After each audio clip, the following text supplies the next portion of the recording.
since the last meeting. There were some minor changes that we made, but we figured that they could be included in the approval of the draft for this meeting. As a result, tonight, we asked for approval of the public hearing. Can you speak louder? We can't hear back Sorry. here.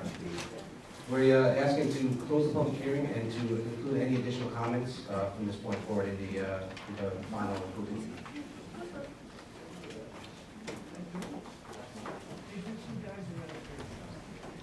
Thank you. David, do you have any comments before this particular application? I know we asked you to draft a resolution of approval.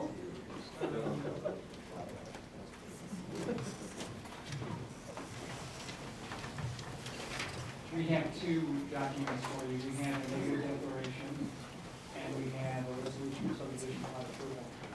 So at the appropriate time, I can go over both of those. Can you speak louder? Can't hear you back here.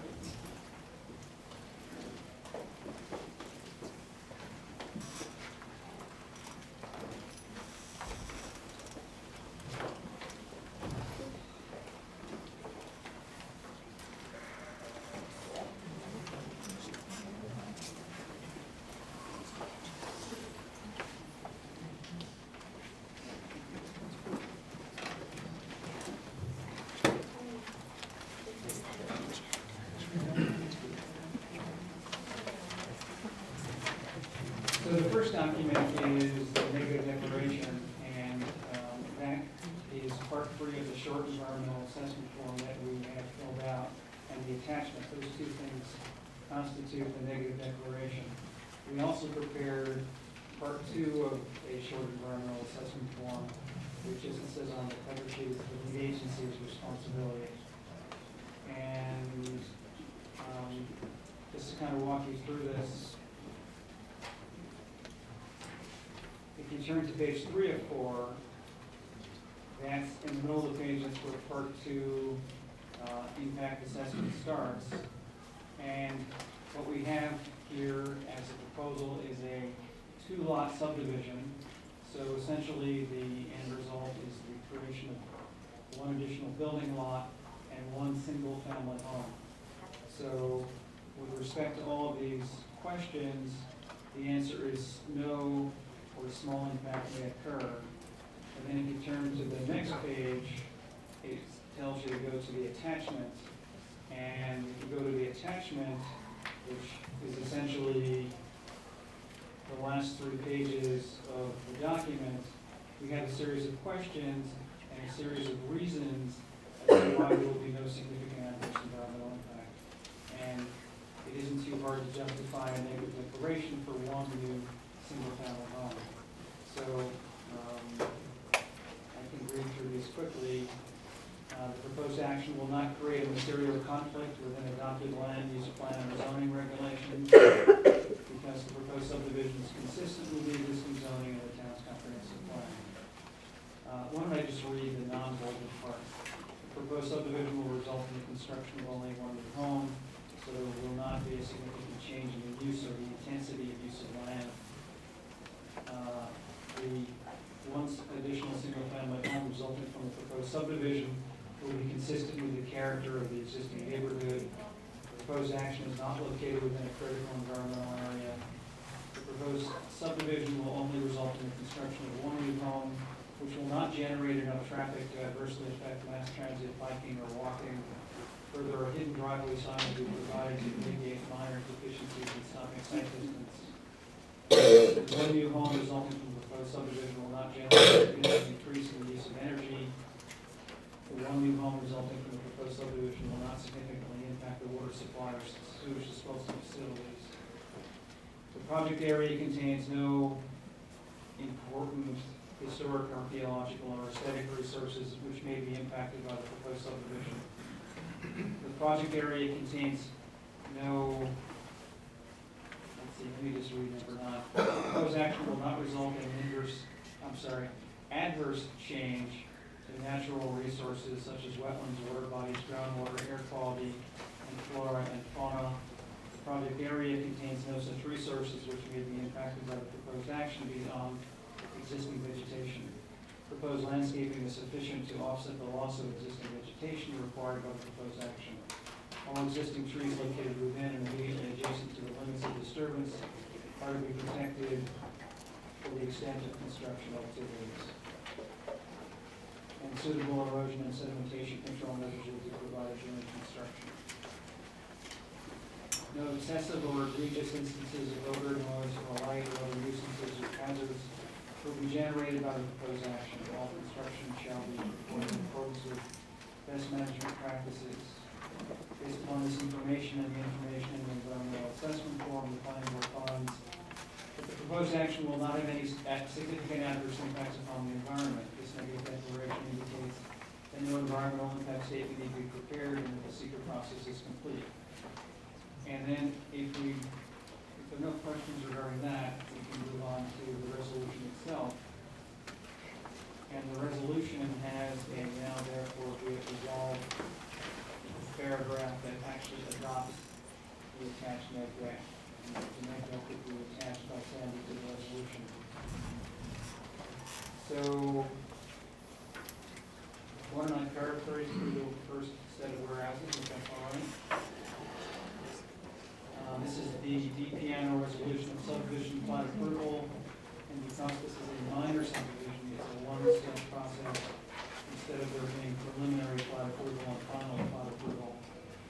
So in the first whereas, we identify the applicant and owner as Stephen DPNO. It's a minor subdivision of a 0.56 acre property into 2 lots in the R7.5 one-family residence district.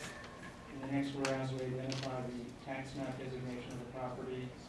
And then in the next 2 whereas paragraphs, we identify the application materials, the drawings specifically, and the 4 drawings listed are the subdivision drawings, or the subdivision drawings is a defined term in those 4 drawings. And then there was a short environmental assessment form submitted as well. The next paragraph says that the planning board is familiar with the property and its surroundings and has reviewed the project in accordance with the standards of approval and the zoning law and subdivision regulations. The planning board referred this application to the Westchester County Planning Board in accordance with section 239L of the general municipal law. And the Westchester County Planning Board responded and stated that there were no county or intermunicipal issues of concern to the county planning board, and that the action was a matter for local determination. The next whereas is that this is a minor subdivision as defined by the town subdivision regs, and then the fact that a public hearing was opened on January 20th, 2016, and presumably closed tonight. Oh, I'm sorry. And subsequently closed on March 16th, 2016.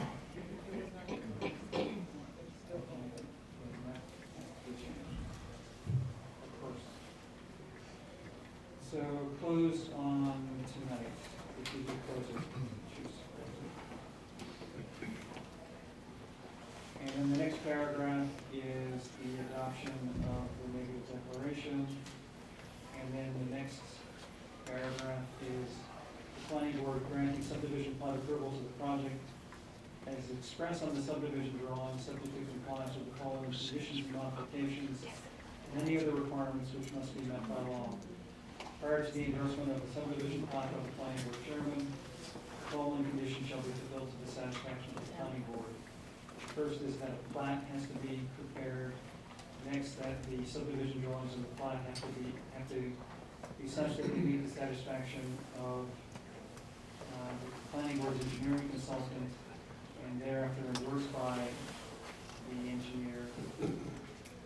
Next, applicant shall provide a hidden driveway sign with proposed location and detail thereof shall be added to the subdivision drawings to the satisfaction of the town planner.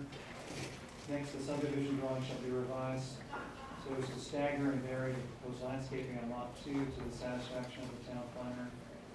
Next, that the subdivision plat shall be endorsed by the Westchester County Department of Health. Next, that the Village of Austining, the applicant shall submit a letter from the Village of Austining confirming the adequacy of the municipal water system to serve the proposed lots. Next, that a statement shall be submitted, signed by the town receiver of taxes, which indicates that all taxes due on the subject property have been paid. Next, that a recreation fee in the amount of $7,500 shall be paid. And next, that all outstanding application review fees, including consultant review,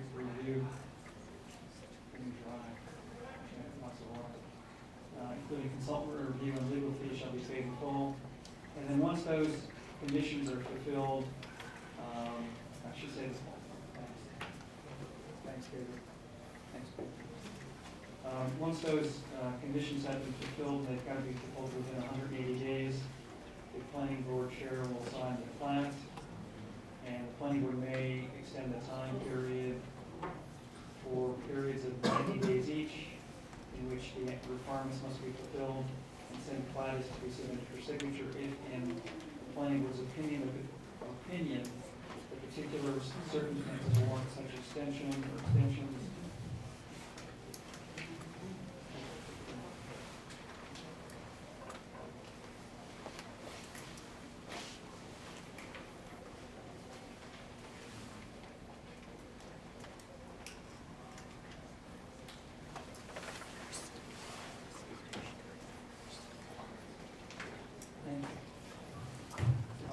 Number two, the following are general conditions which shall be fulfilled as the project progresses to completion.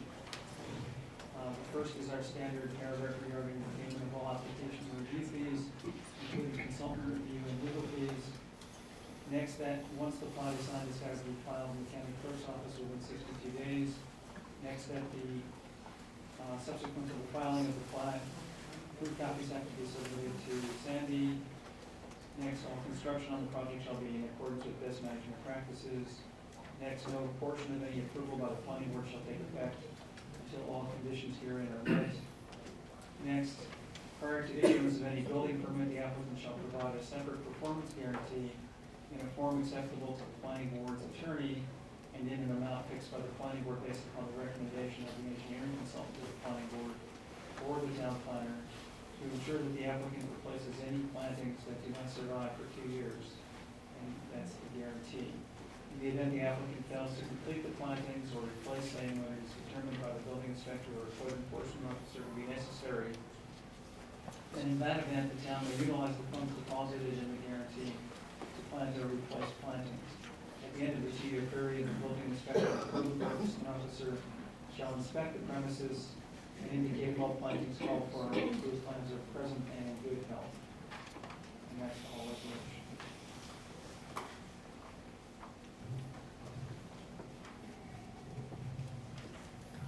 Kathleen, do you have any comments on this particular application?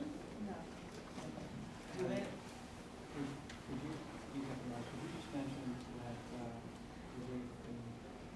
Right, I did review Kathy and I worked on this together. the draft and provided comments before the meeting. Okay, so, the town attorney, wasn't involved in, drafting this resolution for the. She was not. Yes, yes, it was. I'm sorry. Do any, of our members have any comments on this particular resolution or the neg deck? Do we have any members of the public who would like to be heard on this particular application? It'd be nice if we could hear what was going on.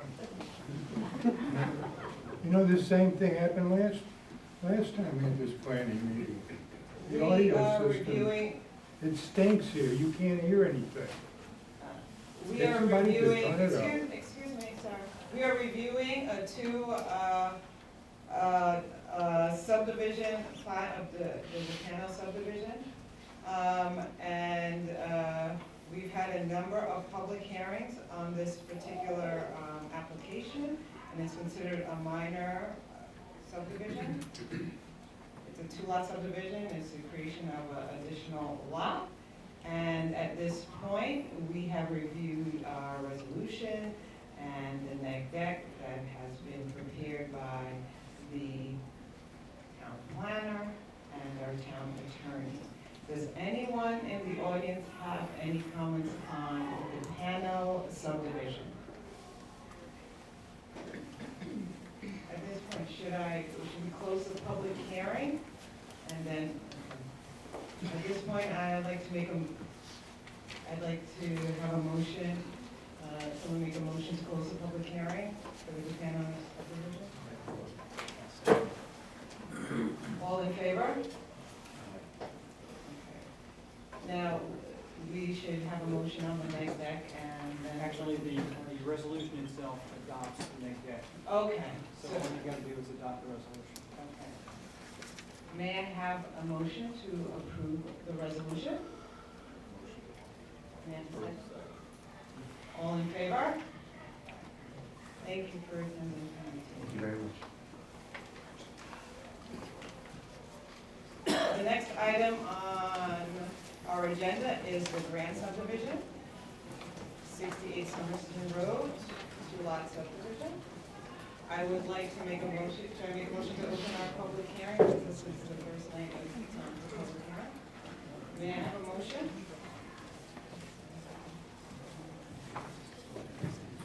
To open the Grand subdivision public hearing? So moved. Have a second? All in favor? Aye. Okay. For the members of the public, as a member of the planning board, I'm recusing myself from any decisions on this project. I'm the architect of record of this subdivision that dates back to 2000, year 2000. It's been approved a number of times, it lay dormant, and some new owners bought the property about 2 years ago. We've been through the planning board process here. It's been approved, and the new owner had requested that one of the stipulations in this subdivision approval that related to replacing landscaping on common driveway coming in, that in lieu of putting up a bond that was open for eternity, was subject to both houses being built, and then 4 years after that, getting the money returned. It was quite a bit of money. That possibly we could modify that one paragraph in the resolution so that the first house, which is going to be the owners, Jamie and Ann Grant, they wanted to know if John Hamilton could come out and look at the right-of-way at the beginning of construction. And before they get a C of O for their house, John Hamilton once again looked, and if there's any damage to trees along this right-of-way, that they be replaced at a prescribed dollar amount per tree. The second lot, which there's no indication of when that will be sold or built on, whatever, it could be vacant forever, nobody knows, would undergo the same scrutiny. At such time as a building permit is applied for on that lot, would be, once again, inspection of the right-of-way trees, and after construction, if it was felt there was any damage done, those would be replaced once again. This was presented to the planning board informally at the last meeting, and the planning consultant, and they basically, in concept, agreed with it. Instead of the homeowner putting out $30-some thousand for infinity possibly, that this change in the verbiage would cover the intent of what the planning board originally wanted. So here I am tonight, representing the project, recusing myself from the board, and that's the subject of this public hearing.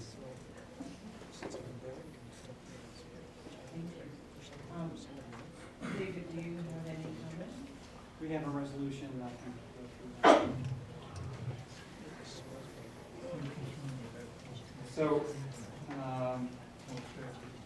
as Greg said, the purpose of this amendment to the resolution, this is an approved subdivision, so we're just amending the resolution in a relatively minor fashion. And the purpose is to eliminate this performance guarantee, which really was not a sound idea in the first place, because you can't have a performance guarantee going on forever, for 20 or 30 years until that second one might be built. So, the key paragraph in here is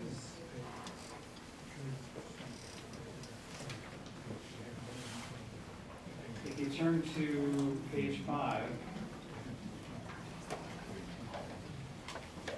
item number 2 at the bottom states, and this will serve the same purpose as having the performance guarantee. Following is a condition which shall be fulfilled prior to the issuance of the CO, the certificate of occupancy, for each home to be built in the project. The applicant shall be responsible for the replacement of any of the 35 trees along the site's existing driveway, both on and off site, which may die, or in the judgment of the building inspector, which are significantly injured during the construction of the 2 homes on the subject property. All such replacement trees shall be installed prior to the issuance of the respective certificate of occupancy for each home to be built in the project. Such replacement trees shall be conifers which are at least 5 to 6 feet in height at the time of planting. So there would be an inspection of these trees prior to the issuance of the CO, whenever those homes are built. The only other changes to the resolution would be on page 2, and they would be the 4 last whereas paragraphs. So we have, whereas another public hearing on the subdivision plat was held on April 20, 2016, tonight, at which time all persons interested were given an opportunity to be heard, and the hearing was closed on said date. And whereas the planning board adopted a resolution of subdivision plat and wetland permit approvals for the project on June 25, 2014, and whereas the planning board has granted extensions of time with respect to said approvals, and whereas the applicant has requested that the planning board amend the above mentioned resolution of subdivision plat and wetland permit approvals, and this resolution constitutes said amendment. Those are the only changes to the resolution compared to the last version of the resolution that the planning board adopted, which is still valid at this time.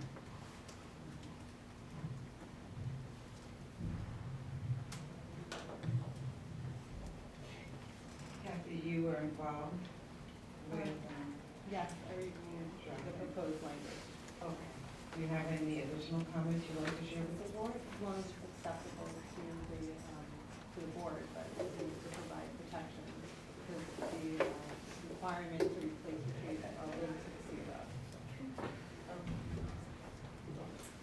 Okay. Any of the members this time? Okay. Are there any members in the public who would like to speak on this specific application tonight? The Grand subdivision? No? Okay.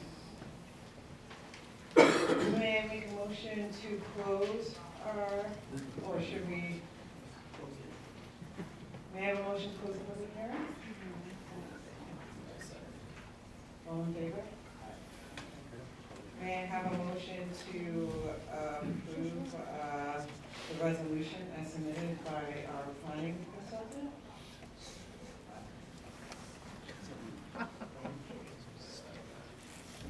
All in favor? Thank you. Thank you.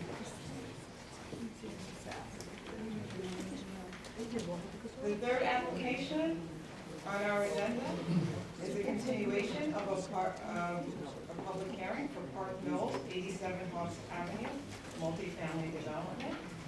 May I have the applicant come to, Well, I'm not the applicant, but I'm David Vendini, I represent the applicant for the Park Knowles project. And I've turned sideways so that you can hear me. I'm not sure that I really need the microphone, but if you can't hear me, please let me know. Anyway, we're here tonight on a continued public hearing, and I really just want to point out a few things before I turn it over to the real professionals who are going to address the various aspects of the project that were left open for questions or answers. And I want to thank the public for their very insightful and thoughtful comments on our public hearing. I do want to point out that we have a March 15th, 2016 memorandum from Frederick P. Clark Associates, Inc., who is the consultant for the village, not our paid consultant. They work for the town of Oxford. It really is a very positive report and does nothing but lend itself towards a negative declaration on the environmental issues. With respect to any items that are left open, there has been a submission on April 4th that has addressed any remaining items, and again, the professionals will go through that tonight. Basically, I'm asking that since enough statutory time has passed, it hadn't last time, but that this board declare itself lead agency, because enough time has gone by now, that at the end of this presentation, hopefully you'll be satisfied and will close the public hearing with respect to public comments and continue this matter with respect to the applicant and the board itself.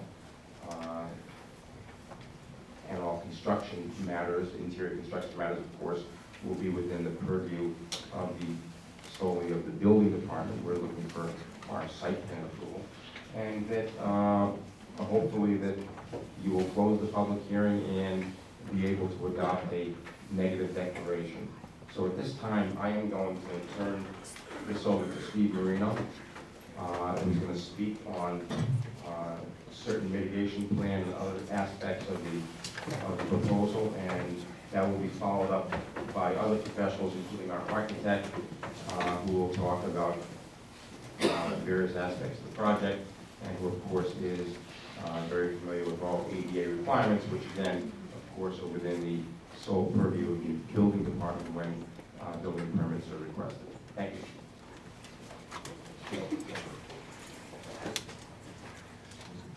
Good evening, Steve Marino from Tim Miller Associates. As you recall, at the last public hearing, there were a number of questions for all the professionals involved in the project. We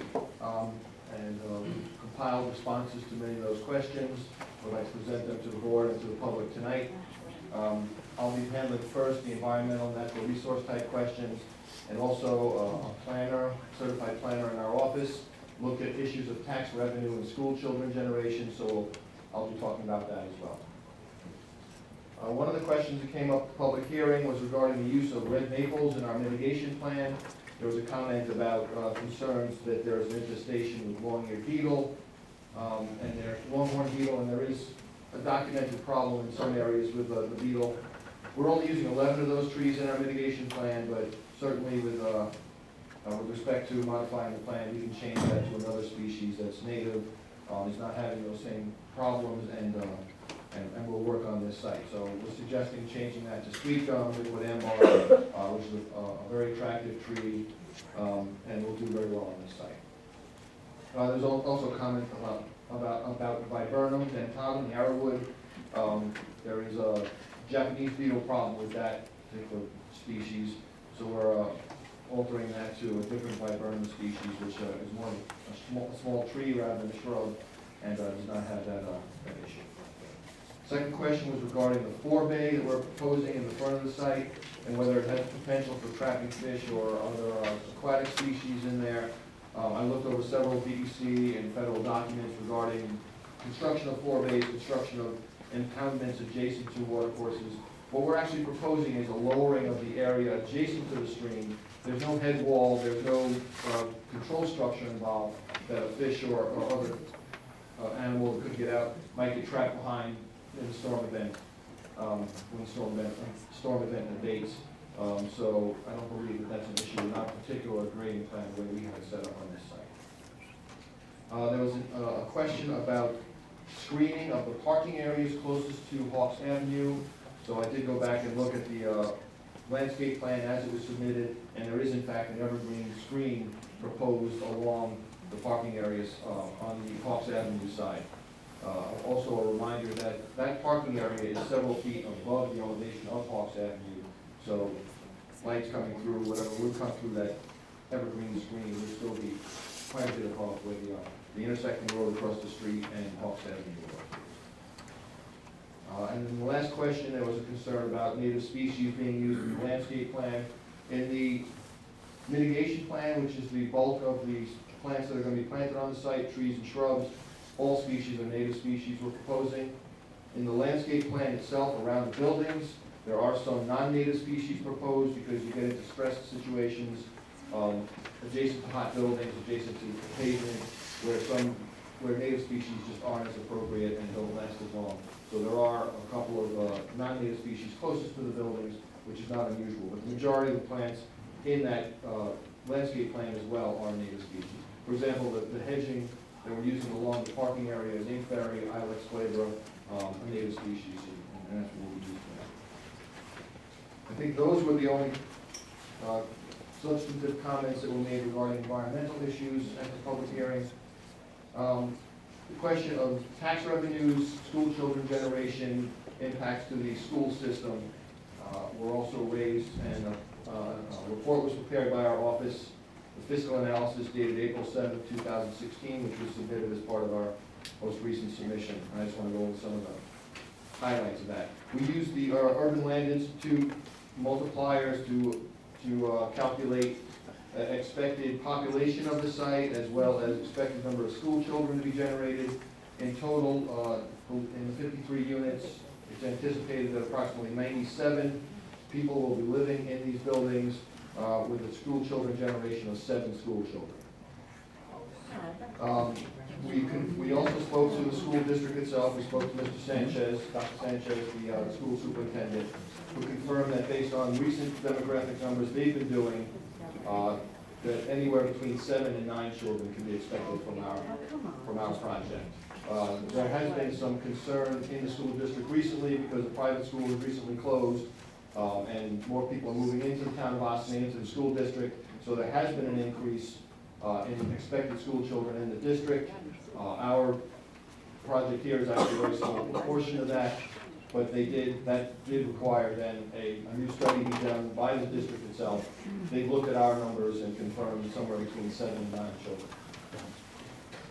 So as far as tax revenues and how that would affect the district, for the town of Ossining, we're looking at an increase in tax revenues from $6,900, which is currently paid to the town, will be increased to $63,000, almost $64,000 following the construction of the project. And just a reminder that this is a managed project owned by the property owner, so all interior work would be the responsibility of the property owner. So the village, town, actually, town responsibilities on the site would be minimal. Garbage, all that kind of stuff, with the exception of fire and police, everything else would be handled on site. The school district is currently receives a little over $21,000 in taxes from this property. Following construction, we're anticipating $217,000 for an increase of $195,866 following construction. Now, with the increase in school children, certainly those school children, it will cost for them to be educated. We anticipate out of that $217,000 at a rate of $11,751 per student. The total impact will be a positive of $134,793 if 7 students enter the district, $111,000 if 9 students enter the district. So we are, because of the uniqueness of the size of the district and the way taxes come in and the tax revenues generated by this project, we are on the positive side for both 7 or 9 children coming into the district. School taxes today that the property pays, $21,185. And following construction will be $217,050. But just guys, a simple question. How many 2-bedroom apartments are there again? We are looking,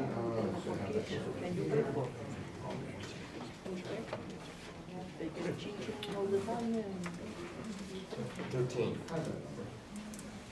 13 2-bedrooms. Sorry. 2. Okay. Yes, 13 2-bedroom, 41 bedrooms. How many 2-bedrooms have those offices? I don't have that information. that may be on the wall. We can look. Two bedrooms, we're calculating them as one bedroom and two bedroom units. And based on that, again, 7 school-age children. So it's a net positive to the village, to the town of $70,890, and a net positive to the school district of $134,793. And you should have copies of that report. Stephen, thank you, and I'm not going to MC this whole thing. I just wanted to point out that these are not figures that just we came up with. These are figures that were verified by the school district, so I really don't know where else you want us to go. You know, we have to rely on what the school district has verified with respect to students, which may differ from your intuitive, your gut reaction, but these are the best figures available both to us and the school district. And on recommendation of this board, all doors were removed from study and den areas, so we really can't, and it's not fair to make a leap and an assumption that there will be any type of illegal occupancy. But at this time now, Mr. Garofalo will come up and talk about one more issue that was brought up by a lot of people, which had to do with the site distance on the access and egress. I wanted to point out that the access and egress was changed at the request of the consultants of the town, and we did what we were asked to do. So to the extent that the board feels differently, we certainly would ask for direction on that, but we have prepared our plan in accordance with the directions that were given to us. Thank you. My name is James Garofalo, at the direction of the board's traffic consultant, and all the traffic work, the public should know, is being reviewed by the board's consultant. A look was taken at the site accesses. The site access for the northern part, for both intersection and stopping site distance, were considered to be met and acceptable by your consultant. Looking at the southern site access, we realized that there's going to be a problem there. Therefore, instead of that being an ingress, that will be an emergency access only. And it will also be used initially for construction access. So this is a change that has occurred in the plan, that the main and only general access will be the northern eastern access. There were a few other comments that were made at the meeting, one dealing with other area developments. Your consultant had already indicated that our growth rate for the future in our traffic study included those developments. With regard to the parking, we had provided information which basically showed that whether you're in the county, the village, the town outside of the village, renters require less parking. While the site is providing about a little more than 2 spaces per unit, the vehicle ownership for rental units is approximately 1 vehicle per unit. This is considerably different than what happens in the neighboring condominium developments, which are basically owner-owned. There's a big difference between when you own units and when you are renting in terms of the number of vehicles. Zoning tends to go to the higher end, which is the owner occupied units. Therefore, there should be plenty of parking provided. They have left in the banked spaces, which again are 4 spaces which would not be immediately constructed, but would be constructed later if needed. There were some questions about the intersection of Route 134 with Route 9A. We provided considerable amount of data on that. This has been a known problem. Route 9A corridor is a known problem to everyone, including the New York State Department of Transportation, which which is why they've included it in their long-range plans to make improvements there.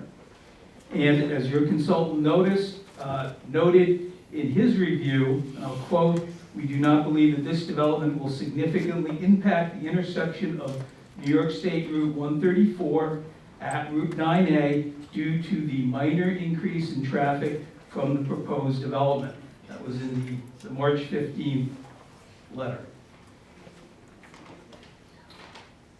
Thank you very much.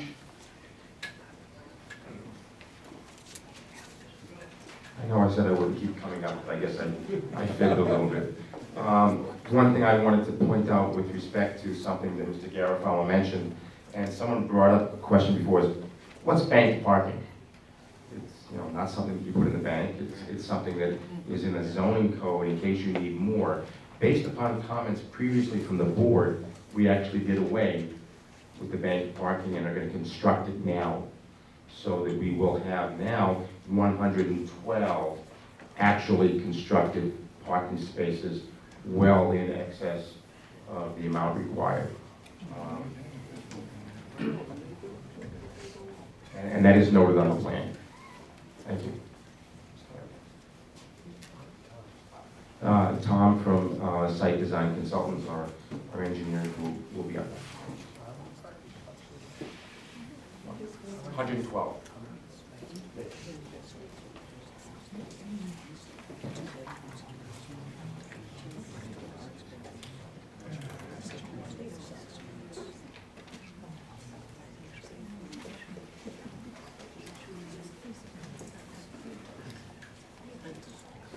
Good evening, members of the planning board. My name is Tom Kerrigan, engineer from Site Design Consultants. We'll go over the changes we made to the site plan since the last meeting for your comments.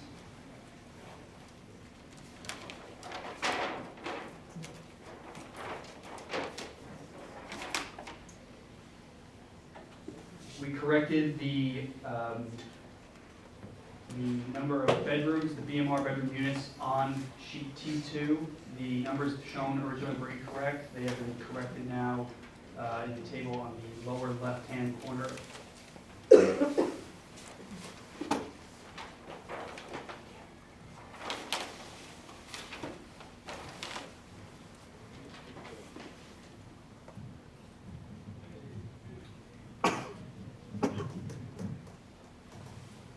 On the site plan, going over this northern ingress and egress again, there was a comment asking to perhaps shift this further south along Hawks Avenue. We looked into this. This was not a possible idea because the grading in this area, the only way we could get this further down would be to adjust the radius of the curve, and by tightening that up, the grading on the inside of that curve was too much and not an acceptable amount for cars leaving the site. We looked at perhaps raising the lower area. Again, that created a grade that was not acceptable. It at the moment meets the standards, and raising it up would make that not so. As was mentioned, the land-based spaces have become permanent spaces. This is noted on a note on the plan. We added the bike racks per the planning board's request for the exterior of the building.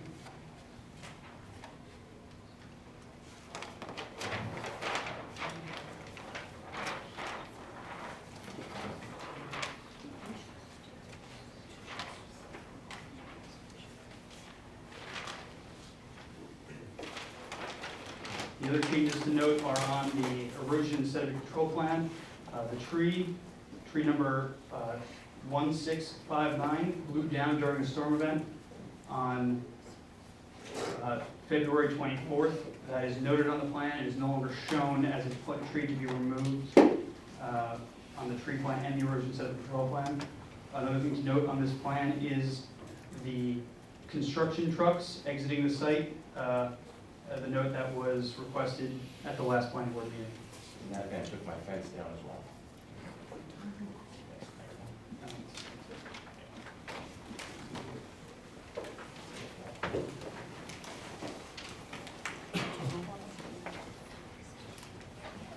Thank you.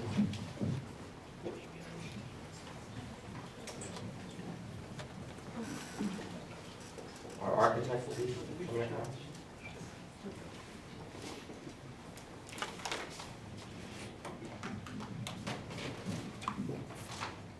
evening. Our changes have been minor on the plans. We, in both based on plans, we have shown now the bicycle racks as by request of the county.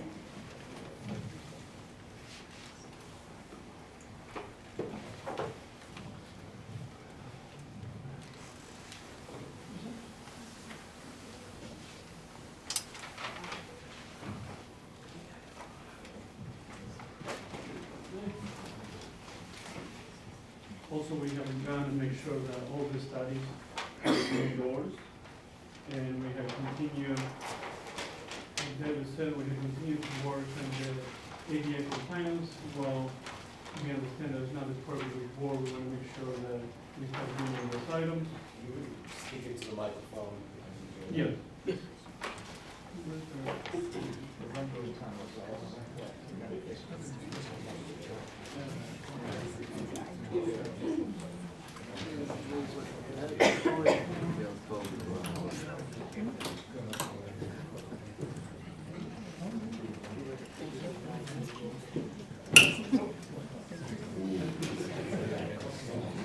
What we have done now at this point as well is that we introduce some colors so more can better appreciate what are the things that we're looking to have in these buildings. As you see, we have three different options, three different colors. We're going to use high plank, and you see here we have shown the colors. We have cobblestone combination, we have a lime mist, and at the bottom we have higher contrast with brick. And these, the rest of them have stone veneer on the bottom. Are you offering those as alternatives for the planning board to Yes. decide on? Yeah. Yeah, they're noted on the plans. And what I meant was, Yes, is it we'll for like the them to input. decide of the three options? No. Right, so Tony, are you proposing these as three alternatives for the planning board to decide on? Are you sitting also as the architectural review board eventually, or will be separate? Then yes. Absolutely. Very good. Thank you. That's the, what we haven't changed in the architectural components.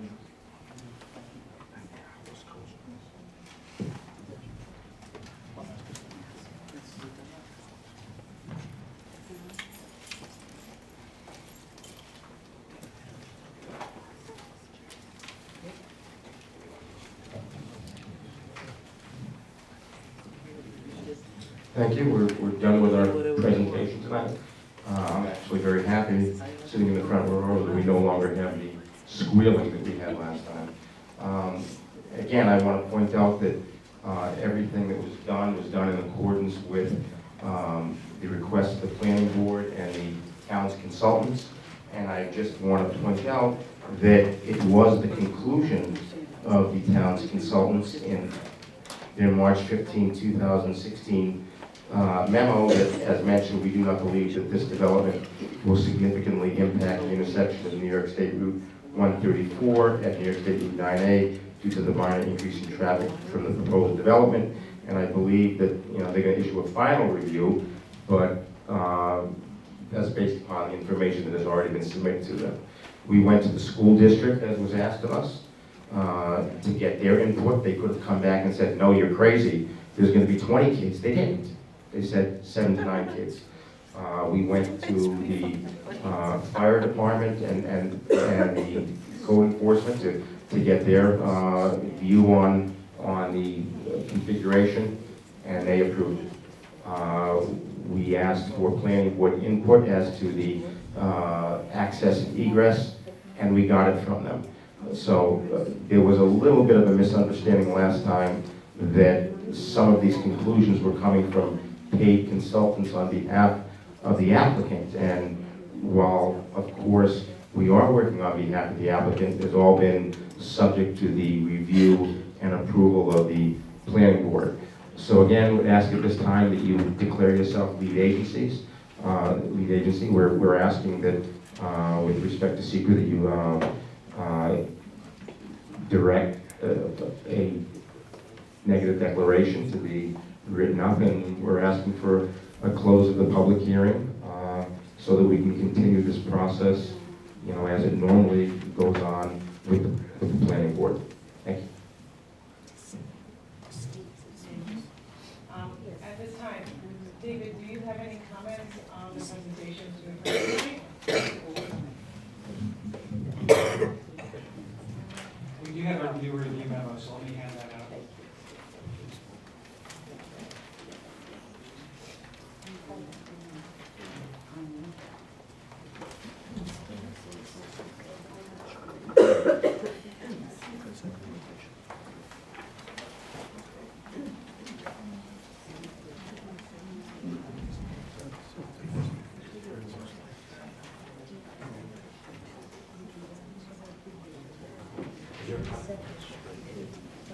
Here's an extra Sam, yes, on this file.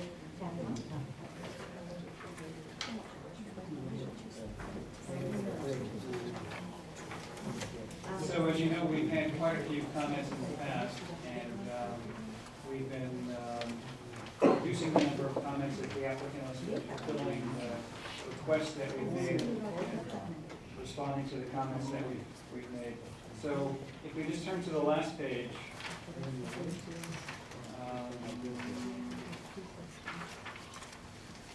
just sort of as a placeholder, we mentioned the stone structure again, and echo the building inspector's comment that this stone structure should be removed, and that if the planning board grants an approval of this project, it should be a condition that the structure be removed. Next, the planning board circulated its intent to the lead agency on February 26, 2016. In the subsequent 30-day period, there was no objection to that, so the planning board tonight may want to declare itself to be the lead agency. With respect to traffic, we still recommend that the northerly access drive, northern curb radius be adjusted and the driveway be shifted slightly. We can work that out with the planning board. There seems to be a difference of, not the planning board, with the applicant. There seems to be a difference of opinion regarding grade there. Engineer can talk to engineer, we can work that out, I'm sure. And then with respect to the trees, there seem to be a number of trees that are either in poor condition or let me just read more of this. Can you speak up a little bit? We're having trouble hearing you in the back of the room. I'll try, certainly. Sheet C107 indicates that several existing trees are to be preserved even though they are in poor condition. For example, tree number 1647 is indicated as a bad leaner and 1690 as in poor condition, yet both are proposed to be preserved. We recommend that the applicant revisit the tree plan and propose the removal of trees which are in poor condition or whose condition may make them susceptible to falling. This is important, especially because it was mentioned earlier that tree number 1659 came down on February 24th, 2016. And if any additional existing trees are proposed to be removed as a result of the reanalysis of the tree plan, they should be replaced with proposed landscape. So that's the extent of our remaining comments. All the other comments, we've made quite a few have been fulfilled.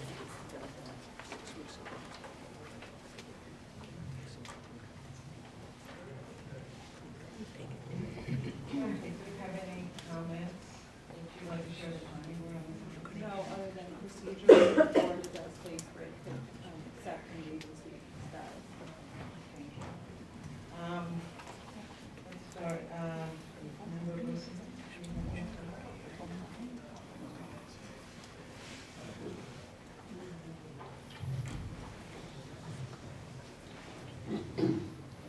I'm looking at the architectural plans again with regards to ADA.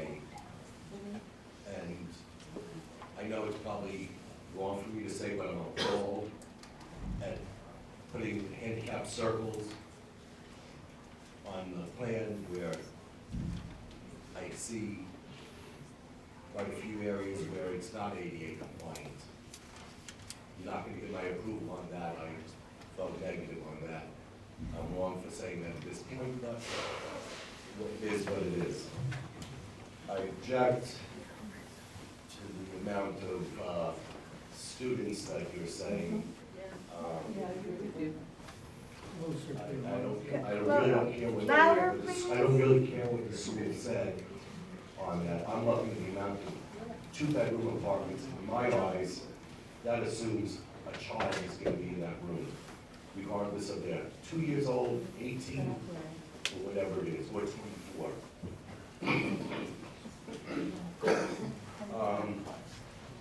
The studios. Again, these are rentals. People will have that a child, they probably will put a child. Yes, it has no door. The fire exit doors are still facing the wrong direction. The door to the community room, again, a wheelchair person can't exit.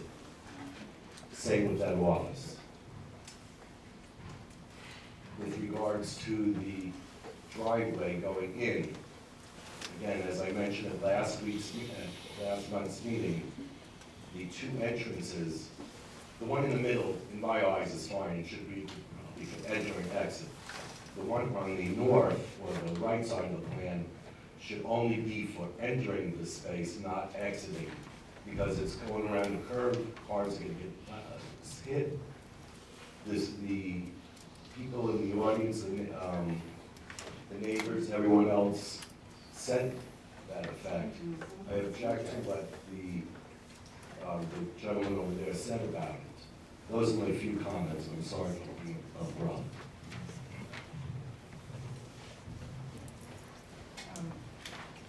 I just have a couple of comments with regard to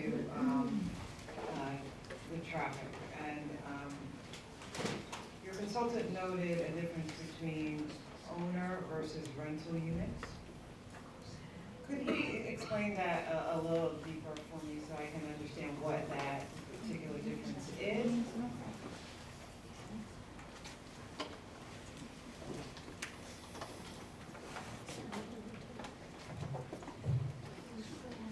This is data from the US Census.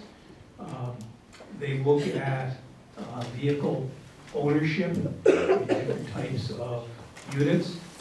What I would suspect probably happens when you have an owner-occupied unit, you have a lot more equity in which to purchase cars. Also, rental units. Rental units may often be by younger people who are not as well established, maybe single, etc. But there is less vehicle ownership in people who are renting as opposed to people that are purchasing. Again, this is not just the town outside the village. This is the entire town, the village, in general through Westchester County, that renters have fewer vehicles. And the key thing about that is when you look at parking, one of the times that parking is most critical is overnight, because you have all the owners or renters there in their apartments with their cars parked, for the most part. You may have some that may be working overnight, but for the most part, most of the people are there overnight, and that's generally the critical parking time. So that's why the vehicle ownership becomes very critical to the number of parking spaces that are provided. And it's not unusual, you can look throughout Westchester County at all the different zoning codes, that the zoning codes tend to be based on owner-occupied units and do not separate out the rental units for fewer parking spaces. That's not to say that a municipality couldn't do that, but in general, what it ends up doing is creating a lot of extra parking for developments that have rental units. And you will get circumstances, because that peak is about where the owner occupancy is, that you're going to get circumstances where those condominium developments will not have enough parking. You also have some major differences in operations, in the sense that a rental management firm, if they see somebody bringing in more cars than they are supposed to, these people may not get their rent, they may not get their approval to rent it yet. So they have more options in terms of getting rid of people than, say, a condominium association, in terms of people who are not following the condominium rules. The rental agents, the rental management firms have a lot more power that can be exercised in terms of towing, not redoing rental agreements, etc. So they have more power to also enforce the conditions of vehicles being on the property. I guess, my concern is that, to me, it's based on where the site is located. Right, Okay? So if the site is located near a train, right. I understand. I understand one car per unit because you have the ability to use the train, you have the ability to use the bus. Geographically, I believe, drives the number of cars a unit is going to use. So that's why I'm trying to understand exactly how this information is collected, all of the points, to look at the geographic location of where these developments or rental units are. Because we know that this is near 9A, you're going to need a car. If you work in Westchester and each of you are adults. Now, this is just me thinking of the reality. I'm just speaking about the reality of what's happening on the ground, right? So you need 2 cars, right? If you have a teenager, does that person have a car? I just want to ensure that we don't run into an issue where we don't have enough parking. Also, if we're going to need parking for all of those additional cars, then we may have an issue with traffic. So for me, I have to understand how is that going to work, and the applicant has to satisfy, and I'm only speaking for myself, satisfy me on the operations. And if I find that there is an issue, how do we deal with that issue? Because that is an issue for me. So is there any information on where these developments are located? Because I know in Westchester, we look to the transit-oriented development. That indicates to me it's near a train. This is not near a train. Actually, I worked on several transit-oriented developments, including in Yonkers, where they have special zoning, which has even lower values for the number of parking spaces per dwelling unit if you're within walking distance of a railroad station. Yonkers also has a tremendous bus system also, but they have even lower requirements in those areas. Now, what I did look at again is I did look at the village, and I looked at the entire town and the town outside the village, subtracting out the village people. So I looked at all those 3 entities, as well as overall Westchester County. There's a lot of parts of Westchester County that don't have any train service at all, or where you have to physically drive to the train. Because again, people who are, unless they're within walking distance of the train, may very well be driving to the train. And I would suspect that a lot of the people in the town outside of the village would be doing just that, maybe driving to a train station.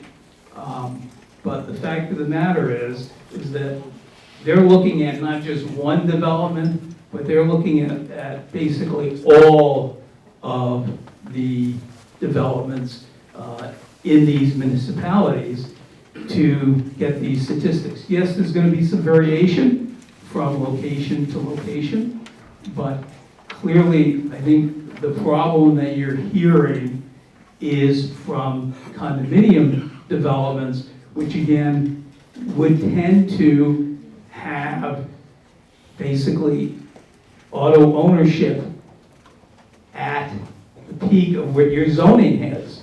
And therefore, you're very likely to get instances where you're going to have a development that has inadequate parking. I'd like to also add, maybe if I could try to answer your question in about 17 words. You know, at the risk of being a little politically incorrect, I think that the reality, maybe unfortunate reality of economic demographics is that owners of real property can afford more cars than renters of real property. That's why you find in rental facilities, there are less people that own, you know, multiple cars. And now, there's exceptions to that, and there are always exceptions to why someone is renting somewhere for a particular reason or for a particular period of time. But the reality is, owners of real estate are usually of a different economic demographic and can afford cars for their children, or their children, their boyfriends, their girlfriends, their spouses. So I think that that plays into the statistics. And I don't know where else you want us to look other than the statistics that are provided by the government with respect to it. But I think intuitively, I see I've exceeded 17 words, but intuitively, you'll understand that owners can generally afford more cars than renters. And I get that you do make a good point with regard to demographics, and obviously the demographics of the town is the demographics of the village, and there may be other factors associated with, you know, the number of cars, etc. Have you looked at communities with similar demographics in the town of Oxenay to determine, because, you know, economically things change, right? What are you renting these units at? What are the demographics that you're looking to attract? That gives you more insight into how many cars they may have, right? So there's a lot of thought that goes into when you build these buildings. Who are you looking to attract? What is the cost of the apartment? Does that lend itself to that person having more than one car? So these are things that, you know, we should think about, because we want to ensure that we're not, there's unintended consequences sometimes to these projects, and we want to ensure that we have a full understanding of this board of what we're. Okay. The applicant would also like to just address that briefly. Madam Chair, we were operators of apartment houses, okay? And basically, sorry, I'm trying. There are many people who rent apartments that are single or widows and only have one car.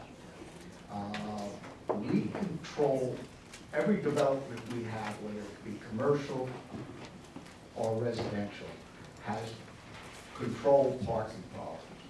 We issue parking to a tenant. Most of our parking is underground in this project, so every person who rents an apartment will have a parking space below ground. So when you average the averages, you get some people that rent an apartment that are single. You get some people that rent an apartment that are a husband and wife. They have two cars. Single people have one car. And most Three-car family are when you have an adult, two adults, older, and an older child who may be working. But that is very rare in our understanding of apartment rentals that we get into where we need that kind of apartment. Now, we operated an apartment house off of Walton Road in Austin. Very similar. So that's where I take this on. You don't get two parking spaces in every apartment.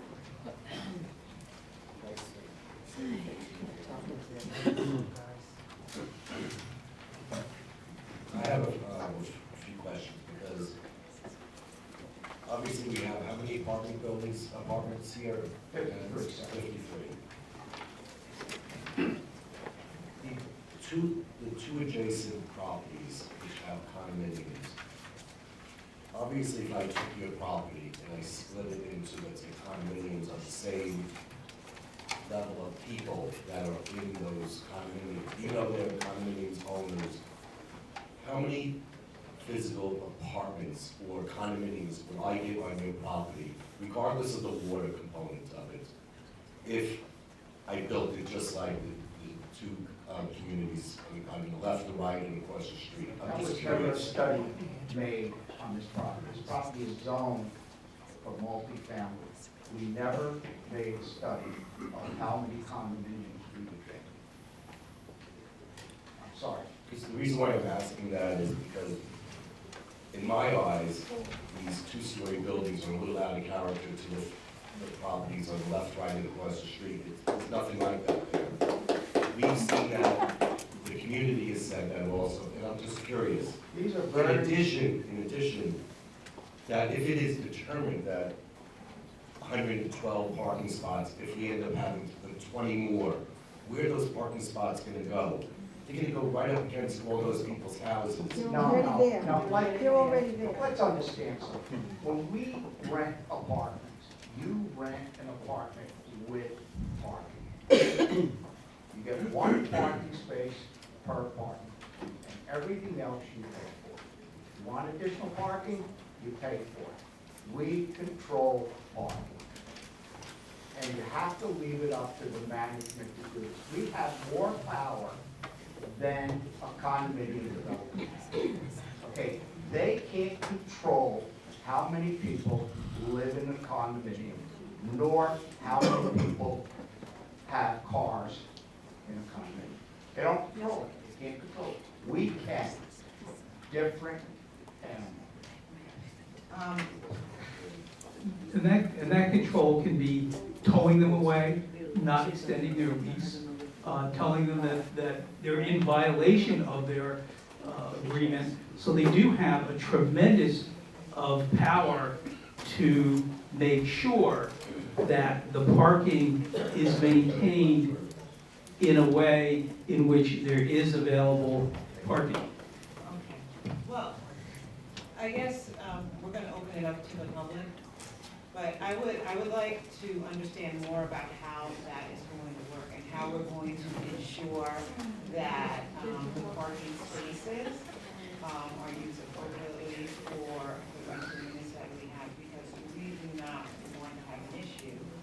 And as we know, we have visitors coming in, and we do have instances where we do need additional parking spaces. So, if we can just go a little bit further to understanding how that all operates, I think that would be helpful, because we really want to be educated on how this is going to work. Okay. You know, we certainly will, whatever you ask us to do. But I do want to point out that your consultant has found that the parking on site is adequate. And as stated by the applicant, this is a rental unit where you're issued a parking permit. Perhaps you're issued a visitor permit. But there's the type of control here that does not exist in a condominium, where someone may have 2, 3, 4, or 5 cars. It's just not going to happen here.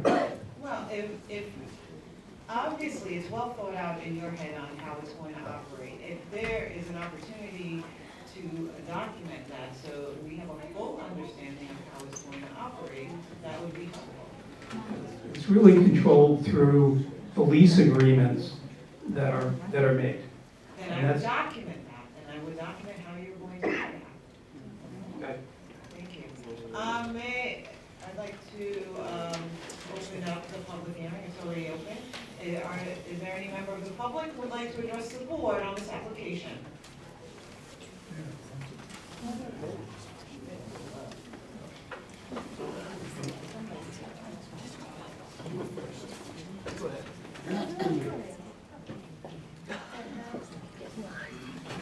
My name is Andy Dvorak, 64 Deerfield Lane, Deerfield condominiums. I've been to a number of these meetings, and I find it interesting that the developer has counseled with the schools, he's counseled with the police department, he's counseled with the fire department, he's counseled with the town. Who represents the residents? Who wants to know what I want done with my neighborhood? You're not talking about a huge section of the town. You're talking about a very small neighborhood which has its own culture, its own lifestyle. And having spoken to the residents in Deerfield, I've yet to find one person who's in agreement with this plan. And I bet that if we go to the woods in Fox Lane and the single-family homeowners, you're not going to find one person who wants this. Now, I know it's not the board's purview to take one side against the other, but there's been no input from the residents on this project. And I find that very, very disturbing.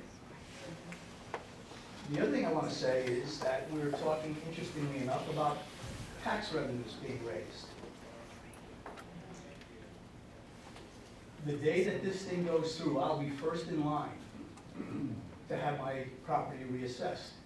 Because I'm not going to be paying taxes on an assessment that was done in 2015 on a property that's now worth 2/3 of that value. And that's a real, real problem. The real estate values on a lot of these apartments or condominiums represent a lot of people's retirements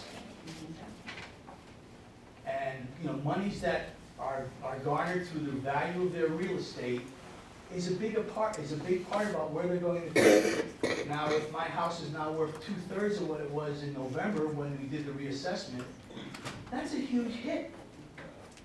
And I want to know who in the town represents me. Who's gonna listen to what I have to say and input this into the development?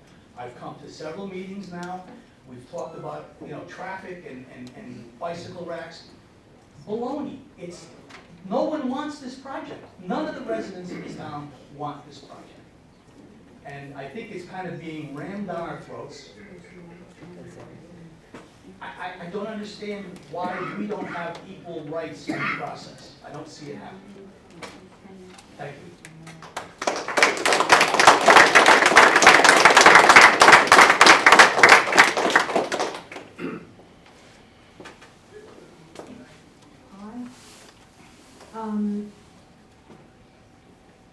I've been checking the planning board's website and was surprised that nothing had been posted by the developer, because up to date, everything, all the changes, all the plans had been posted every month so that they were available for people to look at. And I'm surprised to see that there are new drawings that haven't been posted, because when you have a public hearing, how is the public supposed to educate themselves if they can't see this and read these things in advance? So I find that a little bit disturbing. But more than that, talking about the ingress and egress, I disagree with everything that this gentleman has said about that northern access point. That is absolutely the worst place to put an entrance and exit. First of all, there is an entrance and exit that already exists. the Southern Point. That's already been approved by some board, you know, way back when that property was built, and probably 25 years ago when the Woods property was built. They're practically right across from each other. So I don't understand why a northern access is necessary at all. And in fact, I think that that hadn't even been there, and that it was maybe done at the board's request. So I think that maybe that's something that needs to be looked at again.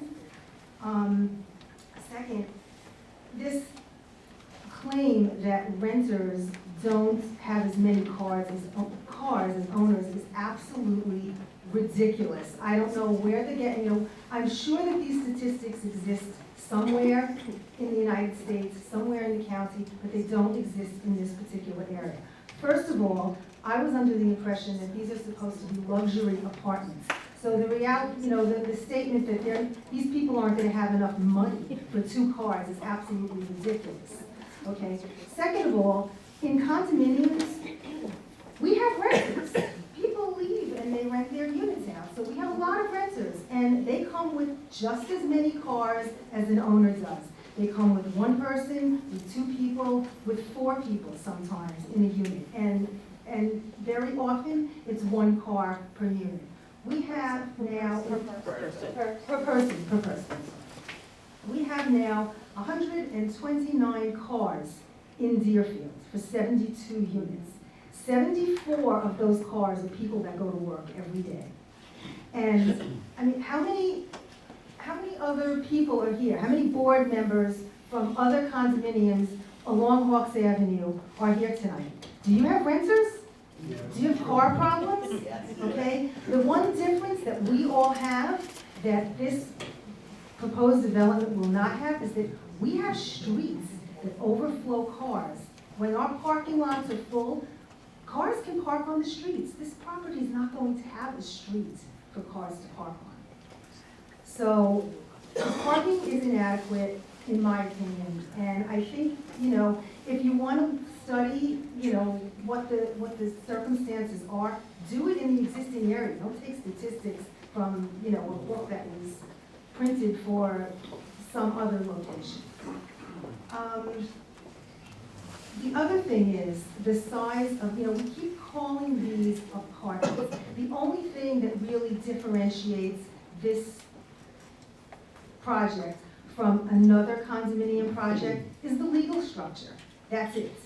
Because at apartments of 16 to 1,800 square feet, there are houses that aren't that big. So to think that you're going to have, and I'm not saying there won't be apartments that have only 1 car, but I really believe that the majority of those places will have at least 2 cars. And so I'm asking the planning board to really take a close look at this situation. And more than that, the building is beautiful. It's a beautiful building, but it does not belong in this area. It's completely uncharacteristic, doesn't fit, and no one, Andy was correct in saying that no one who lives in this area, condominium owners and private homeowners alike, wants this project. Thank you.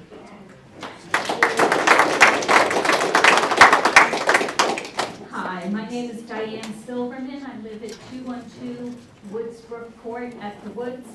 And I'm also a real estate agent, and I handle a lot of the sales of condos in the area, plus rentals. I've rented around 12 of the condos. Owners who have the condos, they rent them out. And I think you'll all be surprised by the caliber of the tenants. They are professionals by and large. I have husband and wife who are lawyers, a dentist, 2 corporate VPs, 3 small business owners. They're all making 6-figure incomes, and if some of them are divorced, they're dating, so there's the boyfriend or the girlfriend who's coming over. A lot of them have college children, college-age students who are living there or coming to visit. They've got visitors. So I think that's a surprise. If you'd like, I'd be happy to do a survey of the people who rented in the last few years and provide you with that information that shows how many people are living there and how many cars they have. if you want. I'm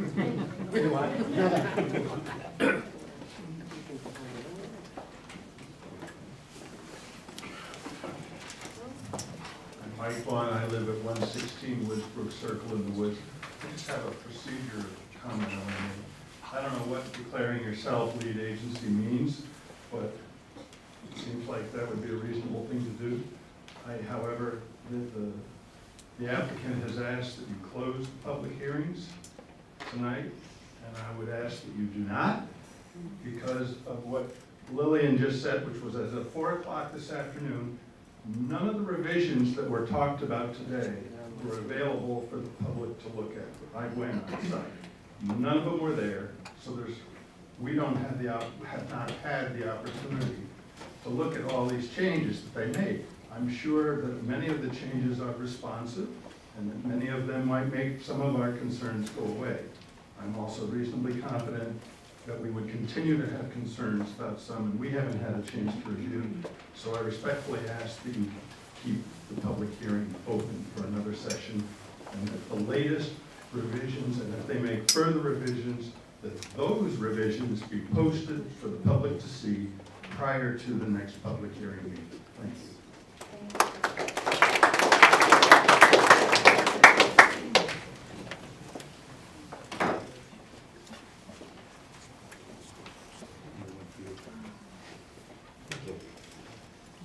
My name is Gerhard Randy Sparson. I live at 113 Hawks Avenue, not far from where this is located.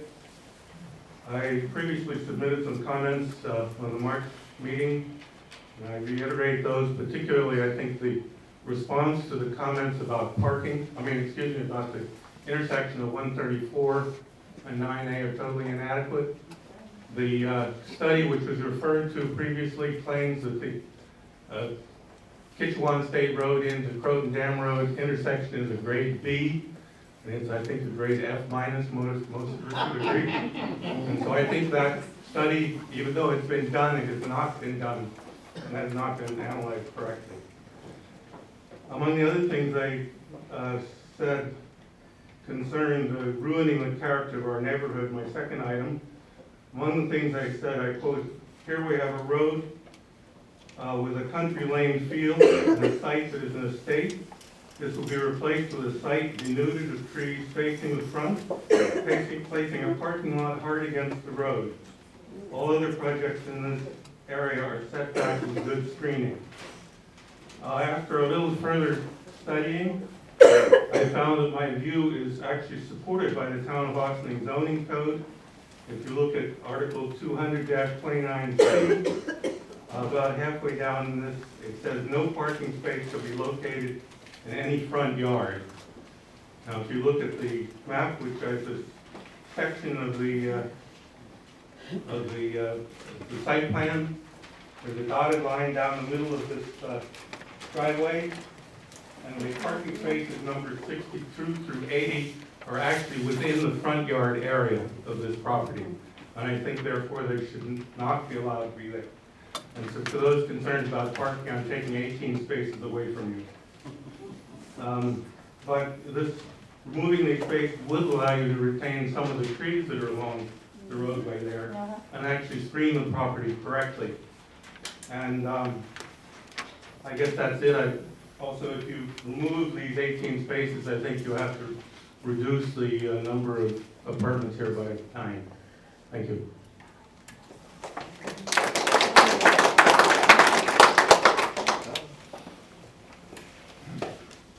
My name is Egon Brown. I live on 42 Brook Drive in the Woods. And I just went on a website tonight and I noticed that in Ossining alone, there's 2,014 affordable units available at this time. So I would like to know why this particular project is going forward when there's already an excess of affordable housing.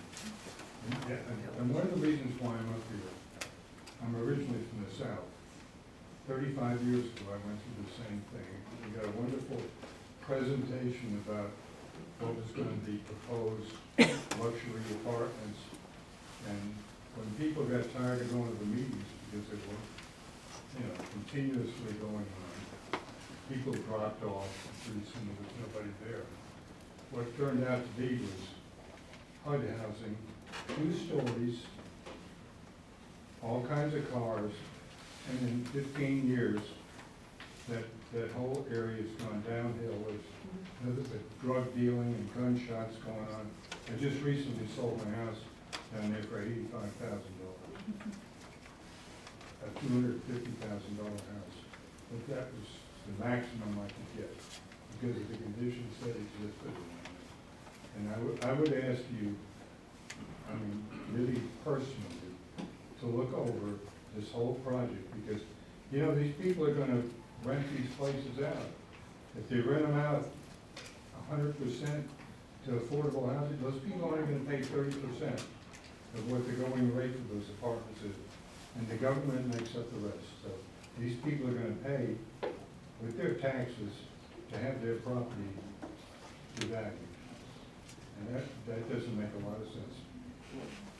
So please give it some real hard thinking before you go ahead with this project. Thank you.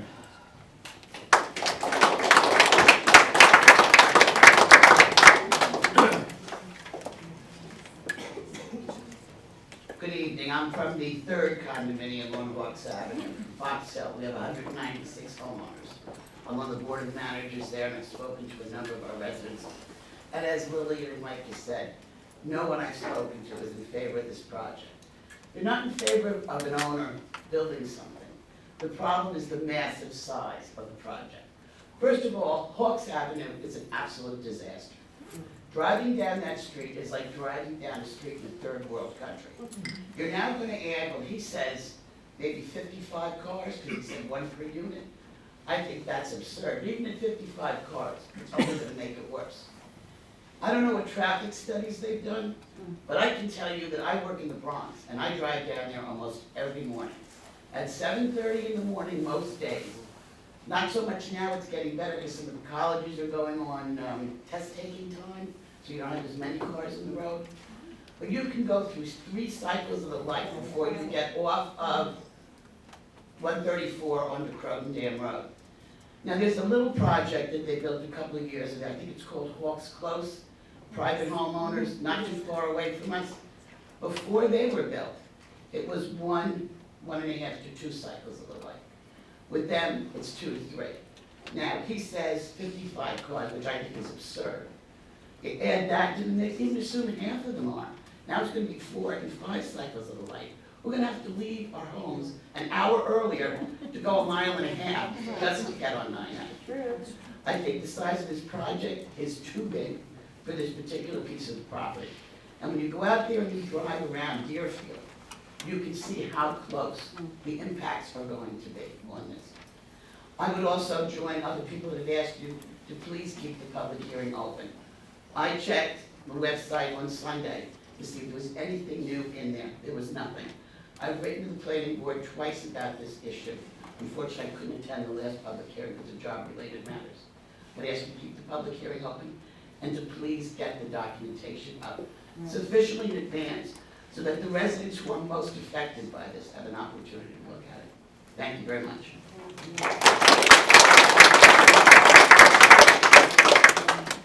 Hi, I'm Caroline Curvin, and I live at 111 Hawks Avenue. I just have a short statement I'd like to read because I don't like to speak extemporaneously and say the wrong thing. Others have spoken very eloquently regarding the traffic and environmental concerns connected to the Park Mill development plus the parking concern. And I do want to point out that Hawks Avenue has no sidewalks, and the closest store, grocery store, is 1.8 miles away. So I think you cannot live in this development without a car. That said, I want to speak to the changing of the character of the neighborhood by building this development and the overcrowding of schools in the Ossining School District. Hawks Avenue is no stranger to development, being home to 3 large condominium complexes. Yet though they were built at different times, all were sensitively incorporated into the topography and landscape of the area. When one drives down Hawks Avenue today, it is not at all apparent quite how dense housing is on the street, as each development has been set back attractively and many large old trees along the roadway were protected and saved.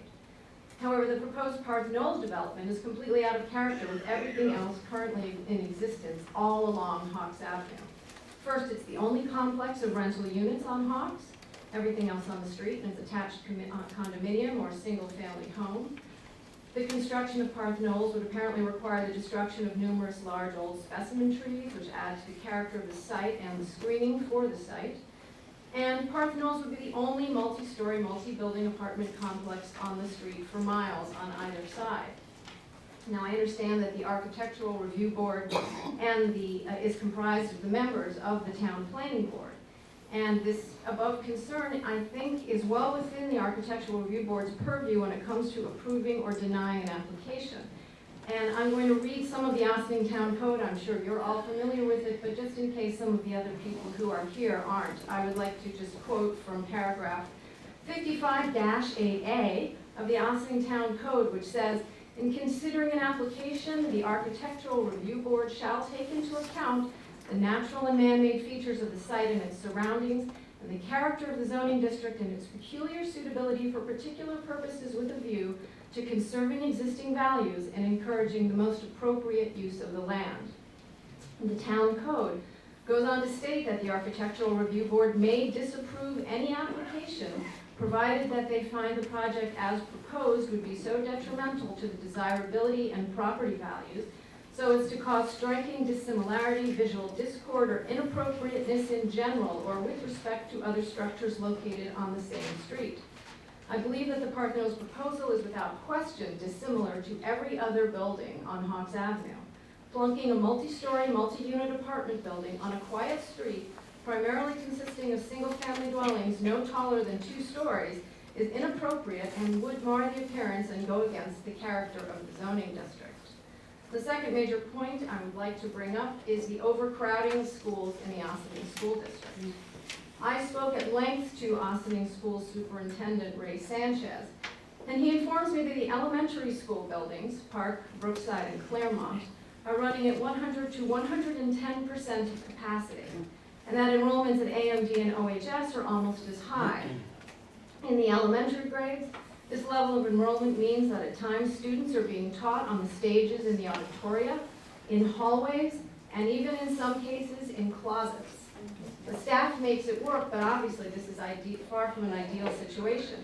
In addition, the cafeterias of all the schools are too small to accommodate the current enrollment levels, so that lunch can begin as early as 10:20 a.m. to cycle all the students through. The demographer hired by the school to try and forecast future enrollment states that what the elementary schools are experiencing is not an enrollment bubble, but rather a true increase that levels off at this higher enrollment number. The Town Planning Board cannot ignore the impact dense development has or will have on the district. And approvals for such developments cannot occur in a vacuum or in a piecemeal fashion. The bigger picture must be taken into account. And in closing, I'd just like to say I hope that the Town Planning and Architectural Review Boards will remain true to their mission statements laid out so clearly in the Town Code and use their powers judiciously to protect both the character of an individual neighborhood and the town and the village as a whole. Thank you.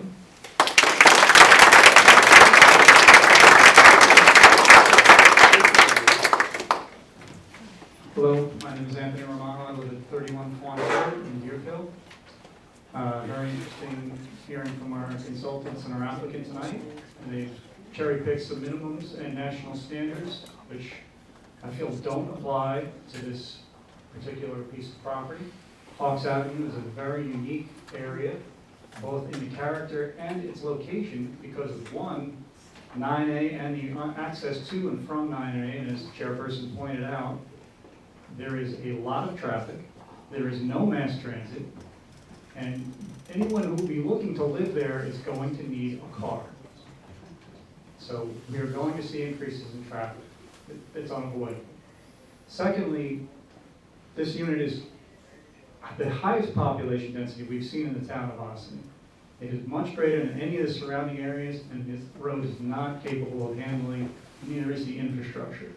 In the last 16 years I've lived there, I've seen my neighbors flooded out several times. I've seen the pumping station fail and nearly catch fire, which will have to be changed now for this project and be shared with this project.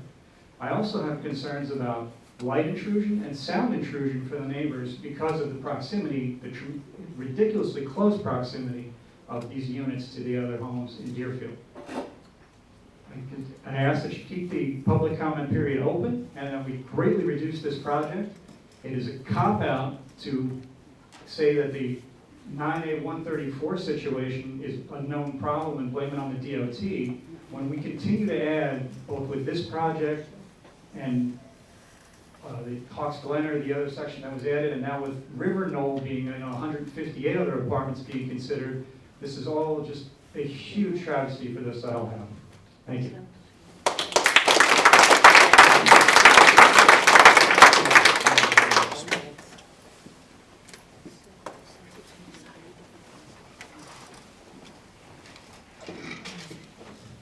Hi, I am Nancy Elks, chairperson of the Environmental Advisory Committee to the town of Ossining, and I'm here on behalf of the Environmental Committee.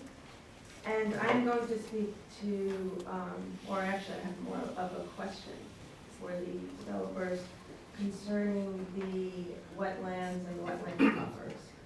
And it's not a popular subject, it seems, tonight, but I would like to address it and ask if you could please elaborate on how this project, in light of the new regulations in the town that are to protect and preserve the buffer, the wetlands and their buffers, how is this project protecting the wetlands and the buffers, and if it is encroaching on any wetlands and/or buffers, to what extent would it take to reduce this project so that flooding, as was mentioned, would be less of a potential issue and the residents could be more protected?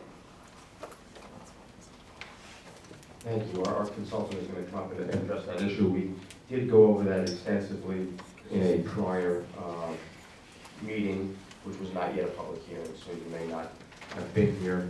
And we've designed this project from really day one in anticipation of the increase in zoning and wetland buffer requirement. But Steve, do you want to come up and elaborate more specifically on the question?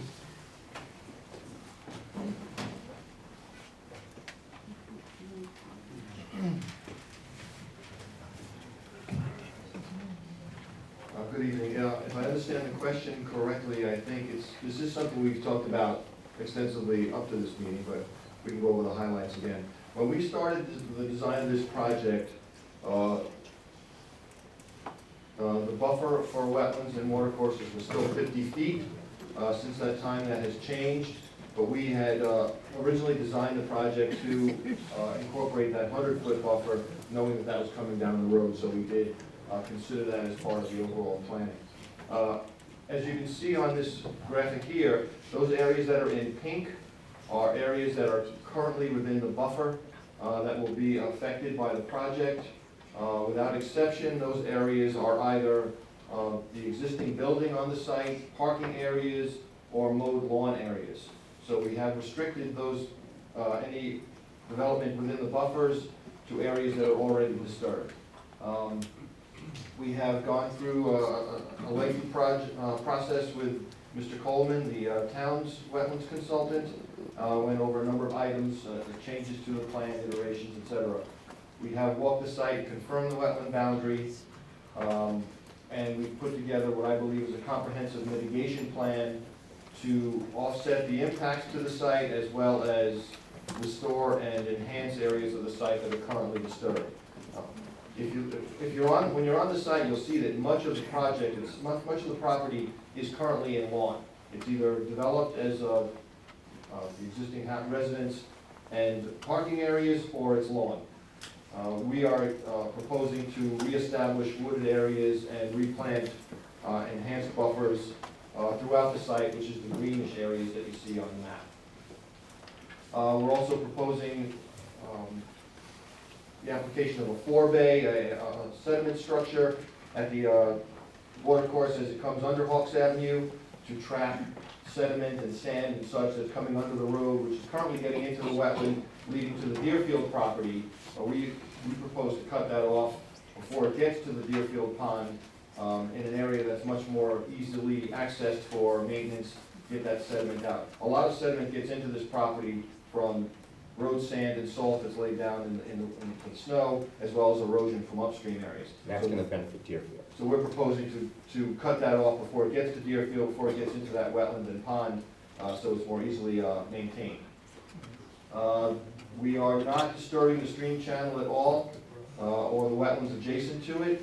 There are 2 light green areas that you see on the map. Those areas there on the top of the map are currently wetlands that are overgrown entirely with invasive species and vining materials. We're going to clean all that out and restore that to a more natural wetland. The site has been developed, the site has been disturbed in the past. It's our proposal to go in and expand, enhance, and restore those areas to the extent we can. Again, in those pink areas, if it looks like a parking area, it's actually going to be a pervious pavement or a gravel area, so that will not be asphalt within those buffers. We're diminishing the amount of asphalt within the buffers as part of our proposal. I think maybe my question, can I just rephrase my question? Well, I wanted to know what the economic impact would be and what potential alternate proposal there could exist where you would not have to encroach. I understand you have mitigation plans, but what would it take to not have to encroach on the buffers with your plans? Have you looked into that, and has there been? Well, there has been a change. We had a previous plan that had the pool and play area back here. We moved everything to this side of the water course so that we'd have much less impact and would not need the roadway and the bridge over, so as to have a far lesser impact on the wetland buffer or the wetland areas itself. Steve, is there anything particular about here that you want to talk about? Either Well, side? only that when you look at this system, the way it's existed in reality. Those plug at the end of the water course. End of the water course. This is a narrow stream course that enters the site from a pipe under Deerfield, the northeast end of Deerfield, and then enters another pipe on the south, in the southwest corner of the property. So it's a very limited segment of a water course there to begin with. So the environmental benefits are limited just by the size of it and the what's going on upstream and downstream of it. Could you point out over here what area is the existing structure and paved impervious surfaces presently existing? This area here, this building number. Get out of the way so we can all see. Okay. I turned it around, Lynn, so hopefully you could see. Building number 1 is in the area that is currently an existing structure, an existing large residence and parking area. And it extends, I don't know, we have another graphic that would show that, but generally that half of the building is the existing parking area and residence on the site. And this is all being restored, and this is all being restored. That's So as to enhance the wetland. Thank you. Are there any more members of the public who would like to speak at this public hearing tonight?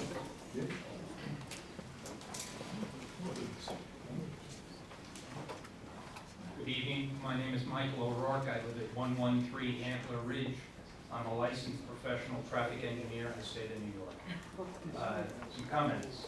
The traffic volumes that have been cited as being generated by this proposal would involve a 22% increase in the PM peak hour traffic volumes on Hawk Avenue. And as you've already heard from others, Hawk Avenue is not able to necessarily accommodate all of that. Since the applicant themselves did not analyze the intersection of Croton Dam Road with Route 9A or with Kitchewan, I looked at the River Knoll traffic study. That indicated that in 2017, during the AM peak hour, the northbound Croton Dam approach to the intersection of Route 9A would operate at level 6F with an average vehicle delay of 107 seconds, and that's after the intersection is improved. In the PM peak hour, the northbound Croton Dam Road approach is expected to operate at level of service F with a 314-second delay. The left turn movements for both directions on Route 9A would also operate at level of service F in 2017, and the vehicle delays for those left turn movements would be between 85 and 104 seconds during the PM peak hour. Under those operating conditions, even though the analysis may say so, the intersection of Kitchewan Road and Croton Dam Road are certainly not operating at levels of service A or B. The spillback from northbound Croton Dam Road completely covers it. You would not have those kinds of vehicle operations and levels of service.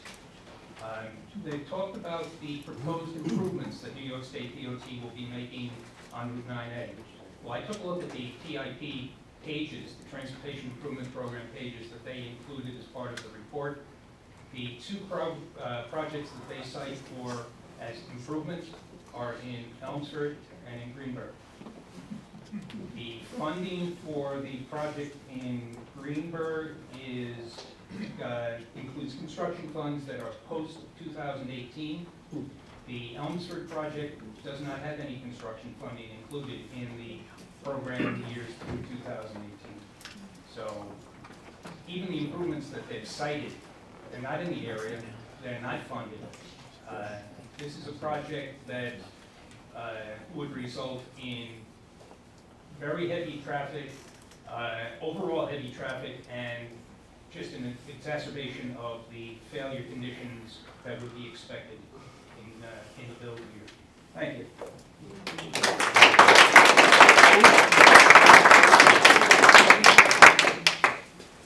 Yes, good evening. Thanks for taking my comment. My name is John Terry. I live in Spring Pond, which is very close to the intersection of 134 and 9A. I would echo a lot of the things that my neighbors have already said. The thing that also exacerbates this whole thing is that we have so many other things that are going on there. There's always some kind of construction, something going on there. There's something going on right now that often takes me, I would say, at least 2 or 3 turns of the light.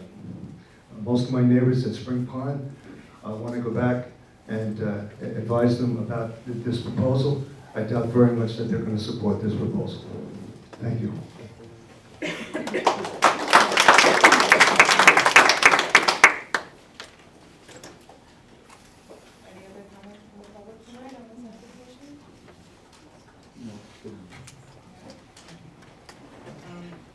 David, I'd like to continue the public hearing. Can't hear you. I would like to continue the public hearing. Comments that you have, should we declare ourselves lead agency You can tonight? certainly do that. Yeah, okay. So maybe you want to have a motion made to adjourn the public hearing until the next planning board. May I have a motion to adjourn the public hearing to the May 18th, 2016?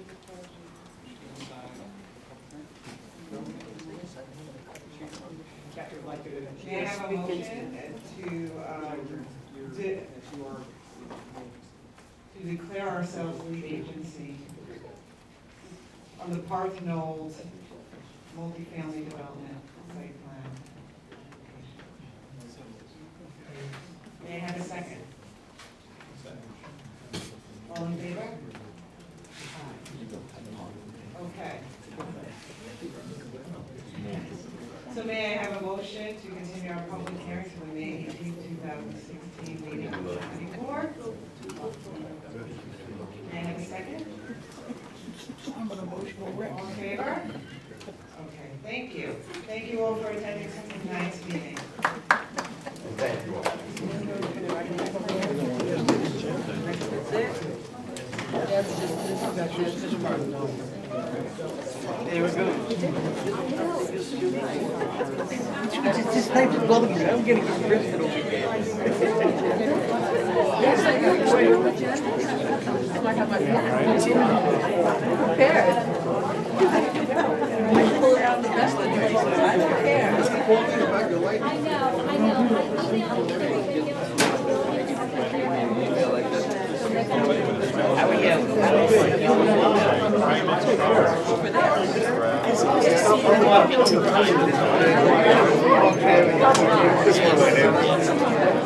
Everybody's fine.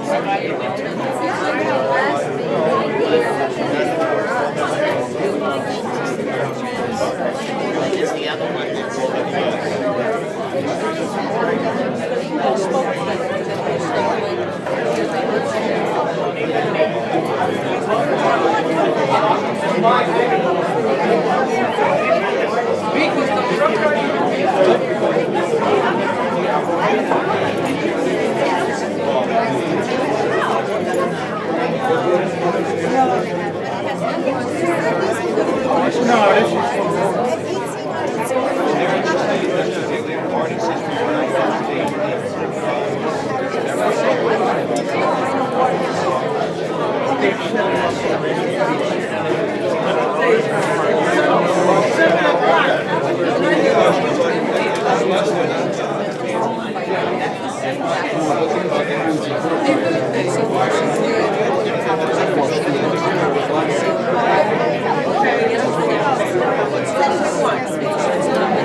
We would like to continue with our agenda tonight. Thank you all for attending. Okay, now we have the Bethany Arts Community, 40 Somerset Road site plan application. May the applicant come to I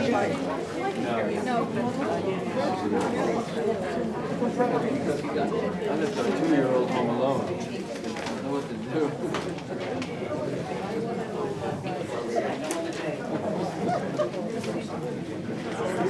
Good evening.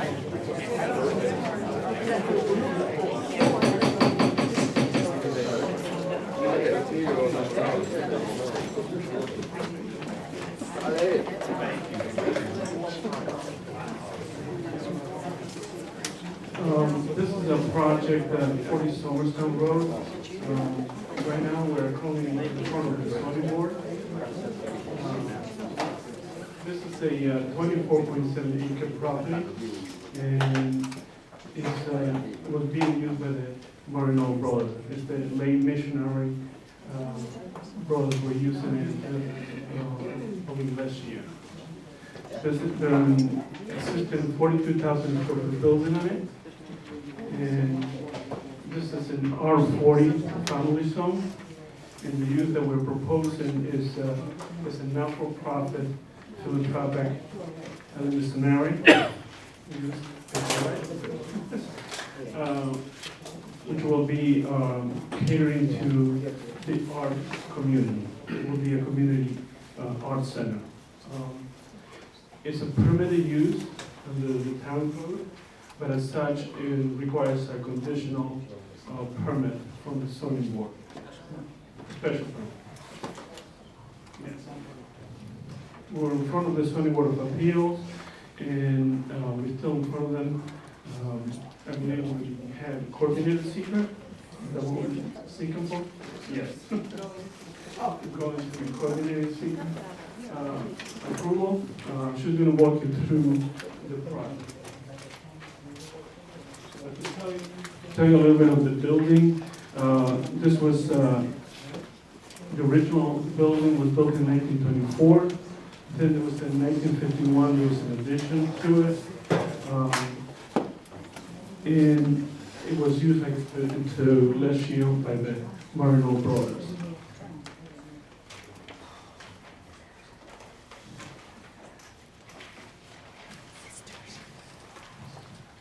Bethany Arts Community Center, there will be 4 different users that we will have at the building. There will be children there will be activities for children, community, where there will be after the school community activities. There will be for instruction and art appreciation. There will also be day use, which local residents will be able to use the building and the studios that we have for art or present the art. There will be residence for artists. Part of the building, and I will describe it later, will be used for artists to have residence and do their work in their shop. And also there will be activities by the general public.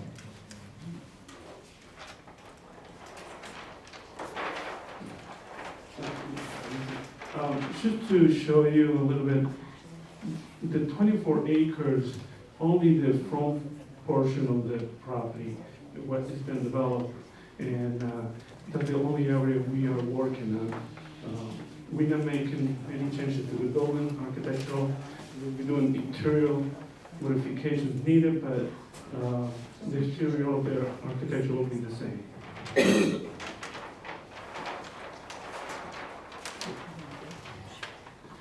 And S1, you will see that we're showing some of the parking requirements that the additional parking that we are creating. The dotted line shows the existing paved area, and then we also showing to you how we propose to create new parking. Also, one of the additional work that we need to do is to comply with New York State Building Code. We need to create a fire apparatus entrance. So we are enlarging one of the existing driveways to accommodate that. It would have to be 26 feet wide.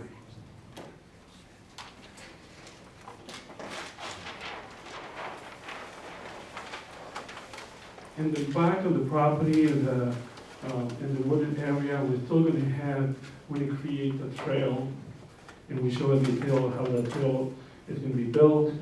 We're just going to have a trail that goes around the property, and this is going to have wood chips. It's for people to walk around, and that's open to the public.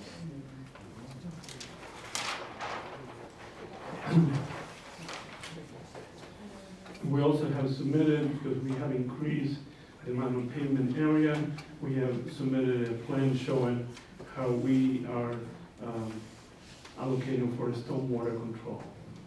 And also, from comments during the planning board, zoning board meeting, and talking to some of the neighbors, there was concern about some of the water that was going to be created by this new driveway.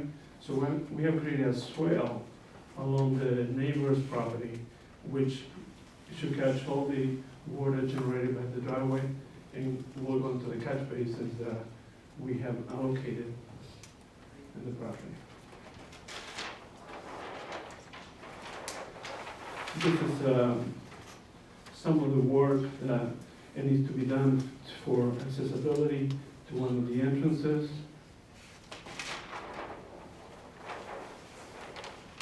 And this is our landscaping plan that shows most of the work that's being done outside. This is the trees that we show here are existing. We're taking some trees down due to enlarging the paving area. And some of this here, because they're too close to the building, we are replacing those numerous trees. There's a wooded area along the property line, which will be the Cooper Drive side, if you're familiar with the property. We are maintaining that and adding more trees for screen. Most of the trees that we added along the property line are evergreens. And also along the parking area, we added shrubs like willows that will prevent from the light to shine on the neighbors. Also, there's an existing orchard that we're going to try to bring back to life. And as we go, next we're going to talk about the parking requirements. But we have taken into account a more conservative approach, and we showed that we can provide for all the parking, but we're proposing that most of this parking that will not be an actual requirement, we're going to do that with green pavers. So it will be creating more stormwater issues.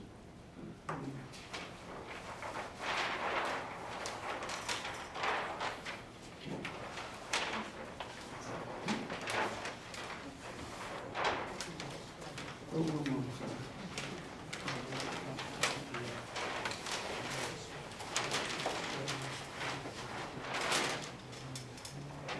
This green pavers, if you see an S2, when we talk about event parking, we see a detail as green paving where the ground gets reinforced and then we restore, reinstall and paint planting and new grass. So in actuality, what happens is if eventually the parking is needed and somebody needs to use that parking for an event during the weekend, that area is reinforced so that you can actually park on the grass.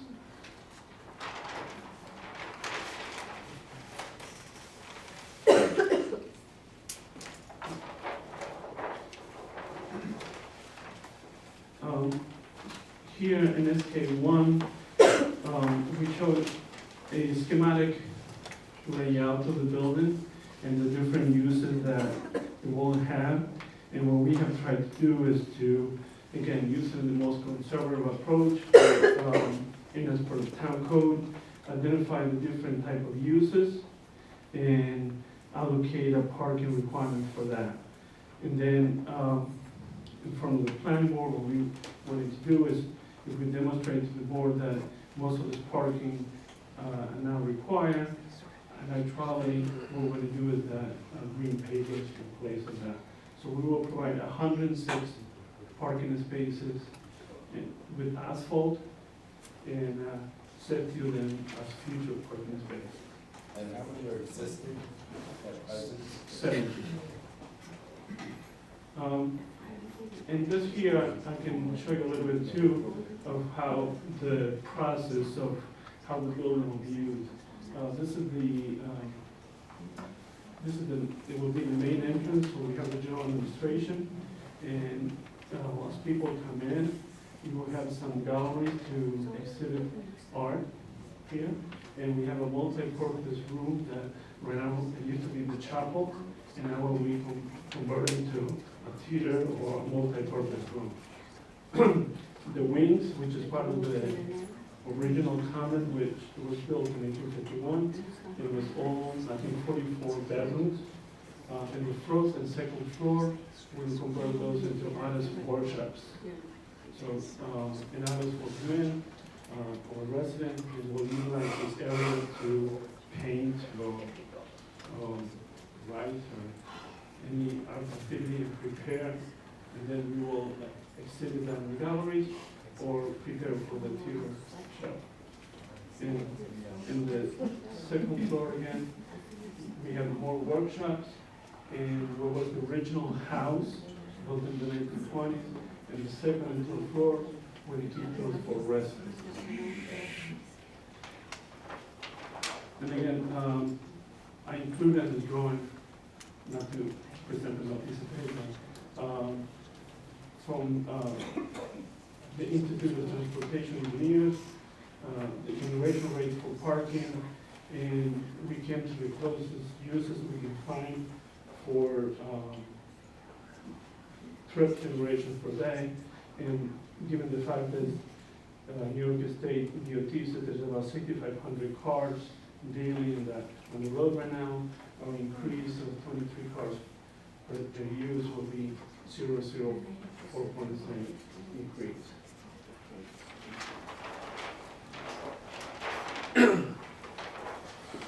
And this is kind of show you most of the work will be done on this floor, which is the first floor, and these are all offices and rooms right now that we're going to take out, take out the walls, so this will be the general administration entrance. And again, here we're taking all these walls out to create the larger galleries. And then what is now currently the chapel will be a multi-purpose room.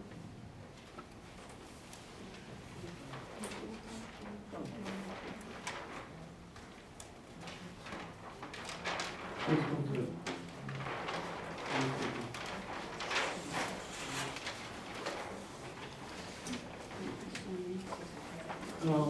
Again, I think this plan shows the most of the work that's going to be done outside. And I just wanted to point out that we had comments from the neighbors, from the zoning board. I met with those neighbors, and we tried to address most of those issues of the screening and preventing, again, putting willows where cars will be parking so there will be no light shining into the neighbors. We have moved the trail away from the property line for privacy. And also what we have done, our office done today, just to make sure everybody had a copy of the drawing. We took the 12 neighbors, adjacent neighbors, and we deliver drawings to them.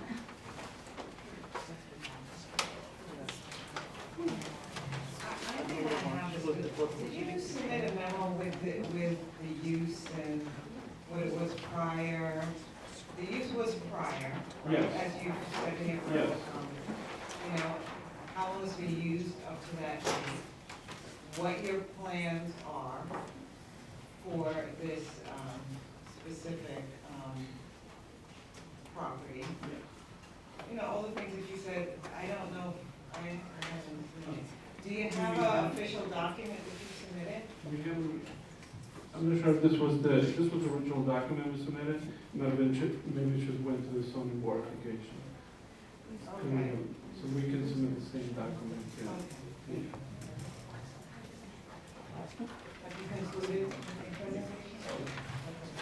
David, do you have any comments at this time?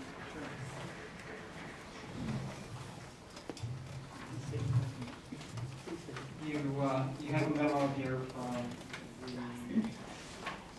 the zoning board of appeals dated April 19, 2016. I'm somewhat familiar with this, but we haven't gotten into any sort of review yet. But essentially, the zoning board of appeals is entertaining a special permit for this use.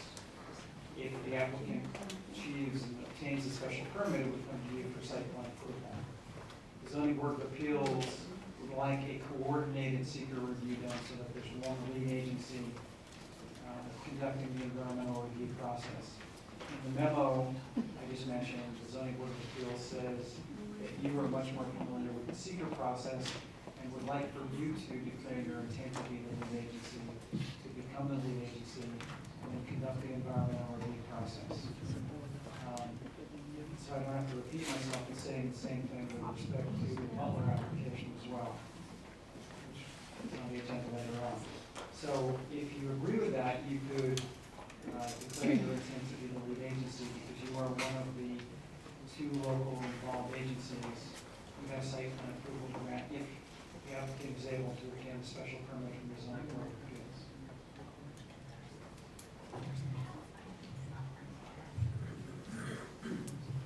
Kathy, do you have any?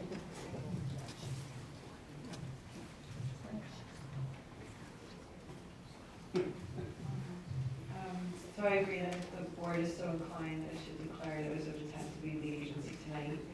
I also think that we should ask that the building inspector weigh in on the interpretation that the applicant is making regarding parking, because it's really the building inspector's discretion and authority to interpret the zoning code, and we want to make sure that the building inspector agrees that what's being proposed is in fact zoning compliant, and if it's not, does this board have the ability to issue the requested waiver? I think that that'd be something we should ask for in the interim, so we're, to make sure that we're proceeding correctly, and that we don't get to the end of the project and the applicant actually needs variance.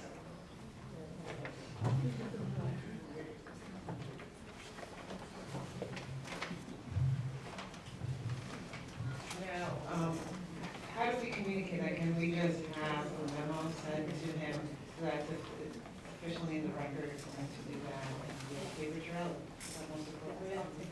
Okay, all right. Member Rosines, do you have any at this point?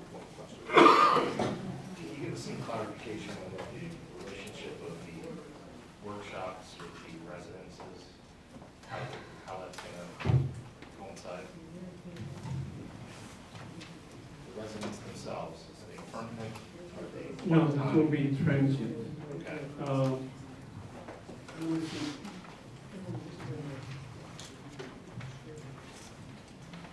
I read this, so maybe it's explained.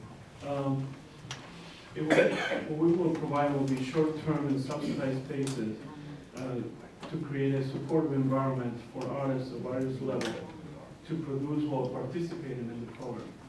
So the rooms will be for artists, who will be working on the workshop, and that's part of the program. And then the art gallery will be used for exhibitors.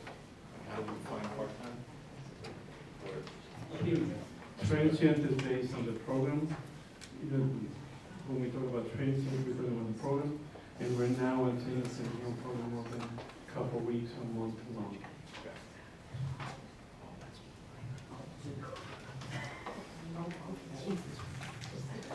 I have one question. The property sits very close to the border between Sing Kill watershed and Mechanical River watershed. I'm wondering, does it flow on one side, or does it split, or how does that? I will look that up and I'll give you that information. Yeah.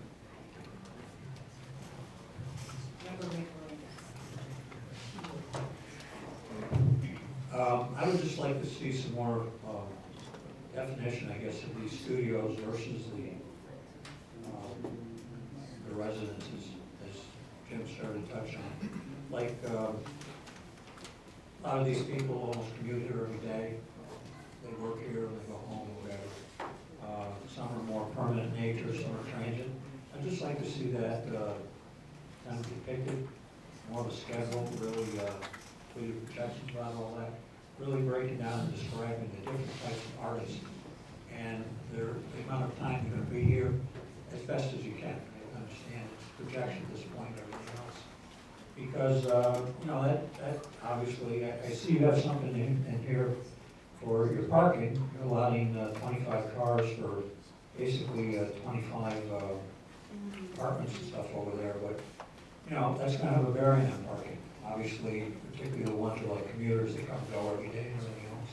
So I'd just like to see some more definition about the studios and the apartments.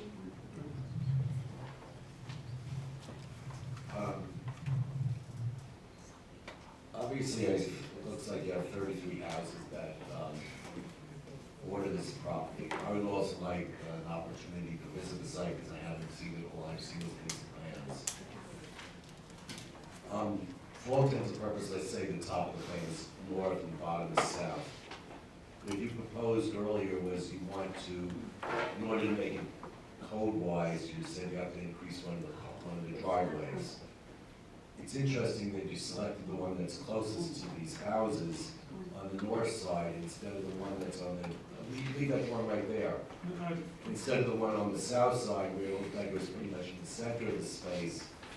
And that's why I want to actually look at the site to decide whether or not it's appropriate on the north side. You did mention you would be putting some screening up against that north road. If I was in one of those 4 houses over there, I'd be a little concerned. Thanks for letting me know the difference between the existing 70 and 106 proposed.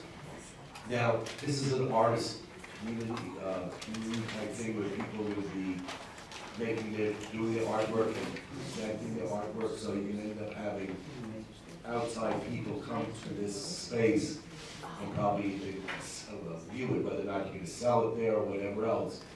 So, just like at some of these crafts fairs, the Lyndhurst one, you could have many, many cars. I don't know what this use is. So you might have 50 people coming to see a show. And again, I've looked at the plans very briefly. I also see the word ceramics on there. So to me, ceramics as a part of myself, as a hobbyist, means you can end up having kilns or other heat sources to fire pottery, whatever it is. So I would like to, little bit of definition as to what these artists are going to be doing there. Personally, I think having a place where artists can go and create things and present it is great. I'm just more concerned about the neighbors around it and what other elements happen at that point. A little concerned about the buffering of that. And these artists that are going to be coming here doing their work, is there a time limit? Like these neighbors around this, these 33 people who live around it, they have children, they probably go to bed at 8 o'clock, 9 o'clock. Are these people allowed to work here 24/7 in this area? I don't know about that. I would be a little concerned about that. If an artist, if I had the opportunity and I wasn't working as an artist, I'd work all night long doing my little painting or whatever it is. And those lights glaring into these basic houses, to me, if that house I was living in, I'd be a little concerned about that. So, again, I don't know what this is, what the thought process is behind here. Those are my few questions at the moment. I can try to address. Well, you know, I think at this point, it's important that you provide a detailed memo with, you know, every grouping, the actual use, as I said, prior use, what you propose to do, parking, you know, so do by category, so we have a full understanding of what you plan to do on the site. I mean, is this the first site that the owner-operator has done? Is this the second? Is there something else prior to that that can give us an indication of how it will be used and what will happen on the site? All those things should be taken into account so that we have a full understanding of operations, so we'll understand traffic and parking, et cetera. Okay, we will provide that, and yes, this is the first time to operate that, a program like this, but we will provide samples of other community centers that, and that's part of, sorry, we didn't get that, and that's part of the memo we'll get to the zoning board, so you will see in detail, at least I think it's 5 communities similar to that, that they have the same or similar type of program. Just to address that question of the reason, and when you visit the site, you will see that all these trees are mature trees, existing mature trees. And that was the reason why we didn't want to cut all this existing trees down in order to enlarge the 26-foot, to create that 26-foot wide entrance. That's why we selected, this is more open and it should rent out grass area. We are enlarging. And the same, we're gonna provide it with a program that showing all the different uses, all the type of artists that we have. And as to the ceramics, that's why we also, if you notice that the area of the building is only one level. So that's why we create a separate area for the workshop. So at this point, it's procedural. The applicant is not technically in front of us for site plan review. Tonight, the applicant is in front of us for the purposes of conducting secret becoming a agency, so that they can move to the next step of the zoning board to report and obtain, if so desired by the zoning board, a special use. Right, and the zoning board of appeals can issue that special permit until the secret process is complete. So at this point, our consultants are telling us that we should move forward with declaring our intent, declaring our lead agency on this particular project so we can move the process forward. Okay. May I have a motion for the planning board to declare itself lead agency? Declare its intent. Oh, declare its intent. I wouldn't want to. Be lead agency, may I have a motion? motion? All in favor? All right, thank you.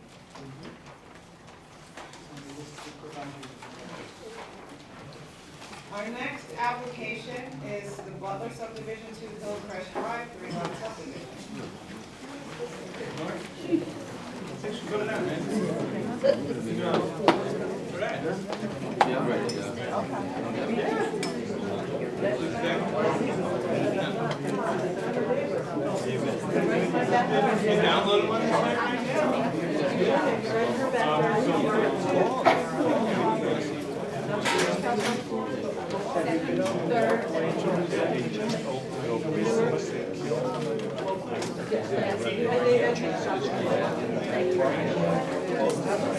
All right.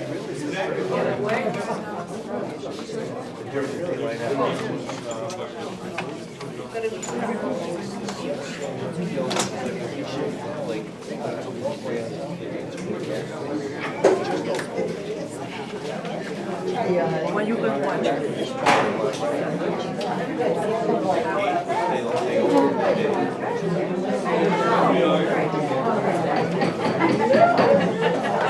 sometimes I watch it in TV, but it's no voice. I watch it pictures, but I don't.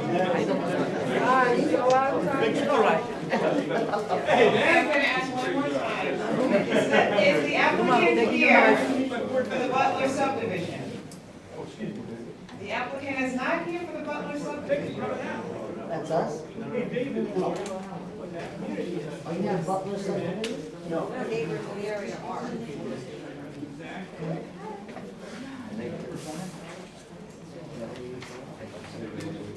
No, we should not entertain this application because the applicant is not here. So at this point, we will have to reschedule this for another day. I'm sorry, that's unfortunate. At this point, we have to take the next application. The Joanne Schneider application, 74 Hawks Avenue, 2-lot subdivision. Can I just make sure? No.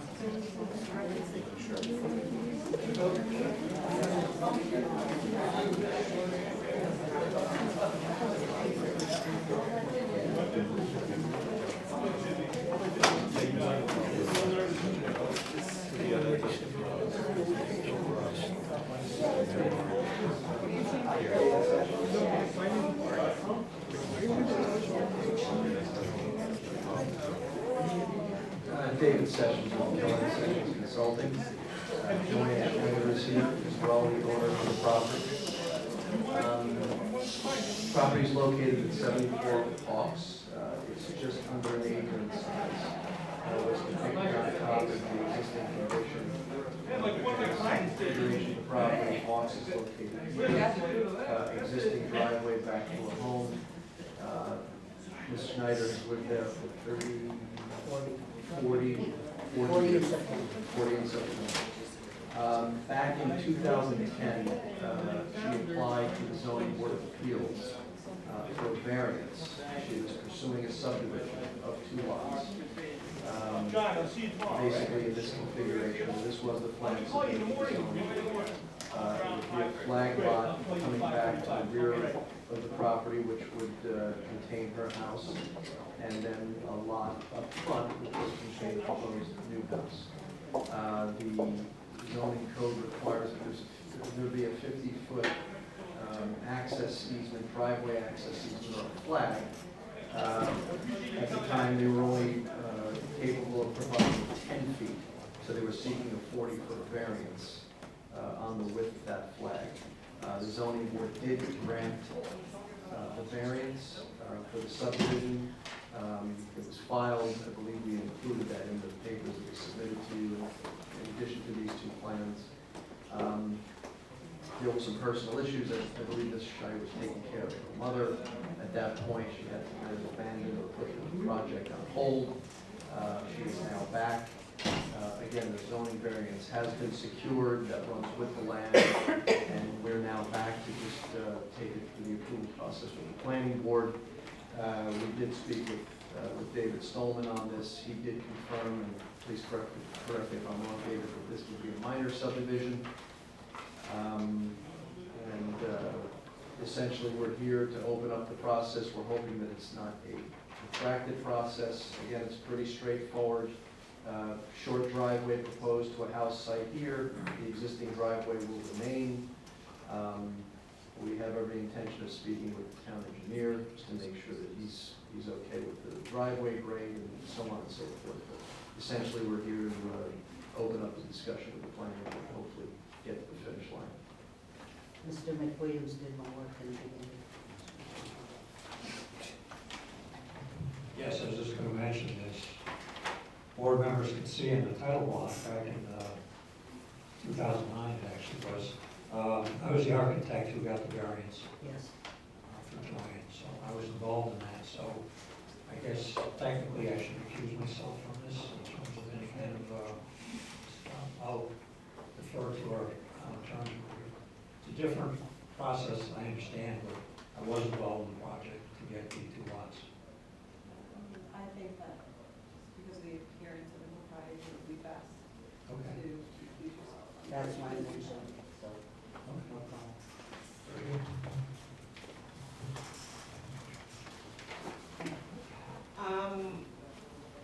David, do you have any comments at No. this point? No, because normally we don't review something until the planning board has seen it and then it's referred to me and to Dan and to Kevin. So, at this point, of course, we're referring it to you to review and give your comment. And, Member Bosinas, do you have any comments at this time?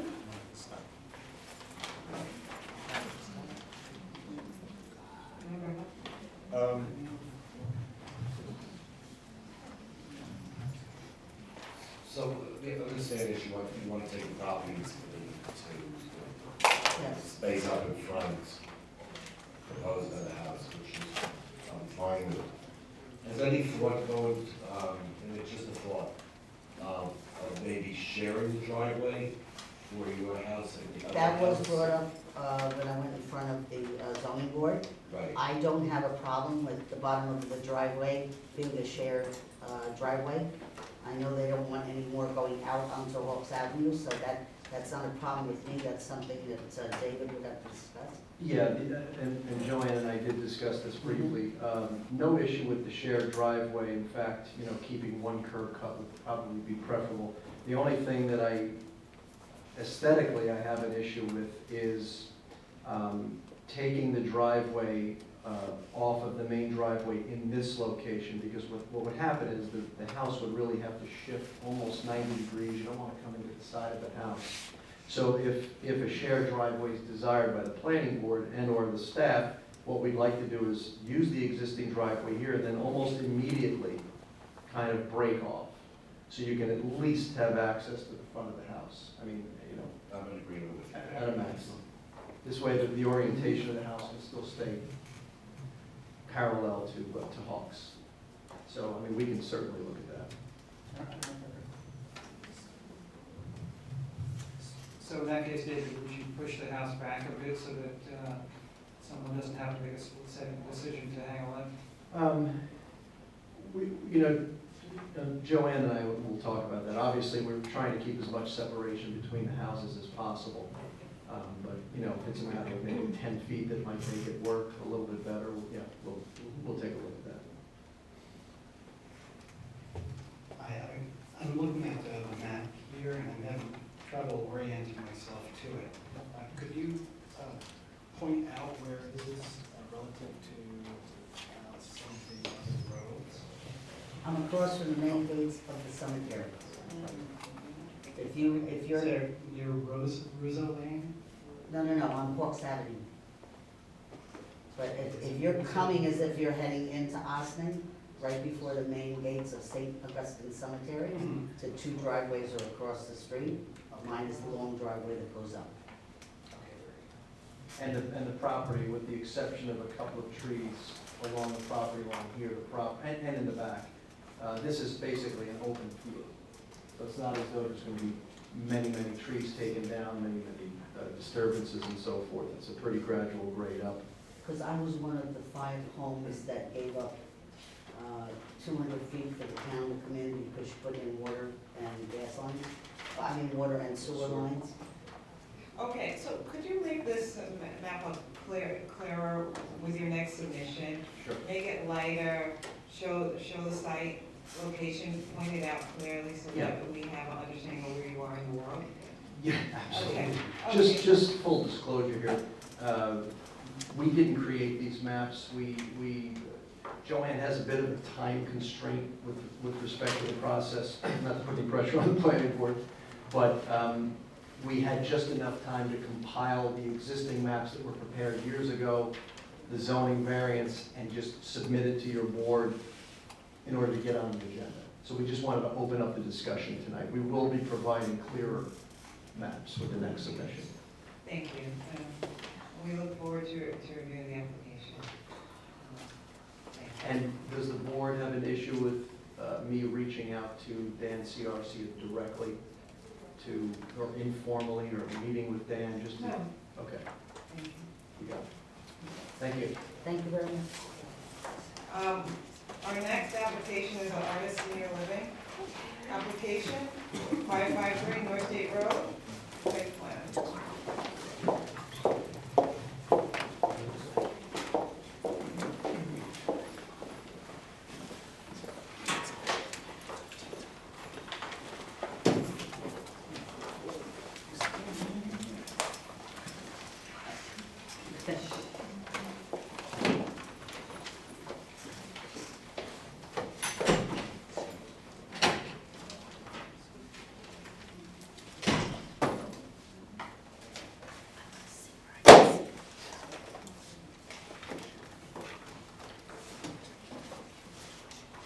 Good evening, Sharon and members of the board. For the record, my name is Janet Harris. I'm a partner with Bill Bellingham and Weingarten Weiser Whitaker here this evening on behalf of artists. You've been seeing my partner Peter Wise and I sort of tag teaming on this depending on our schedules.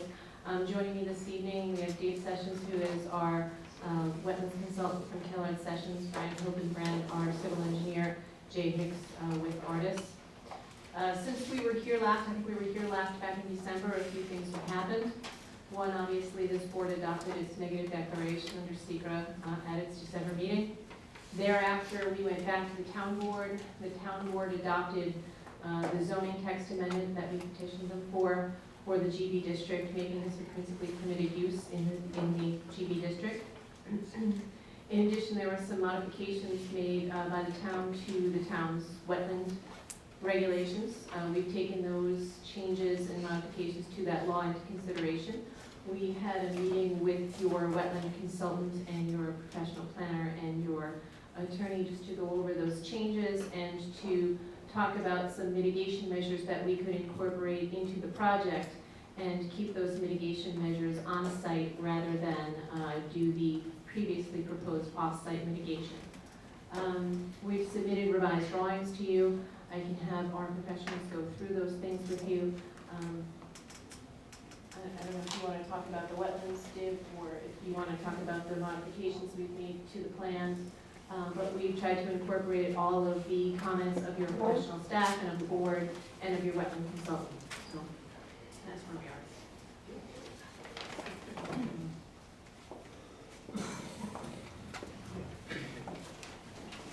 I can speak to the wetlands a little bit. As the board knows, we originally proposed wetland mitigation to be off-site, which is really shown here in the light gray. The off-site neighbor preferred that we not use her property, so we looked on-site to do some wetland mitigation.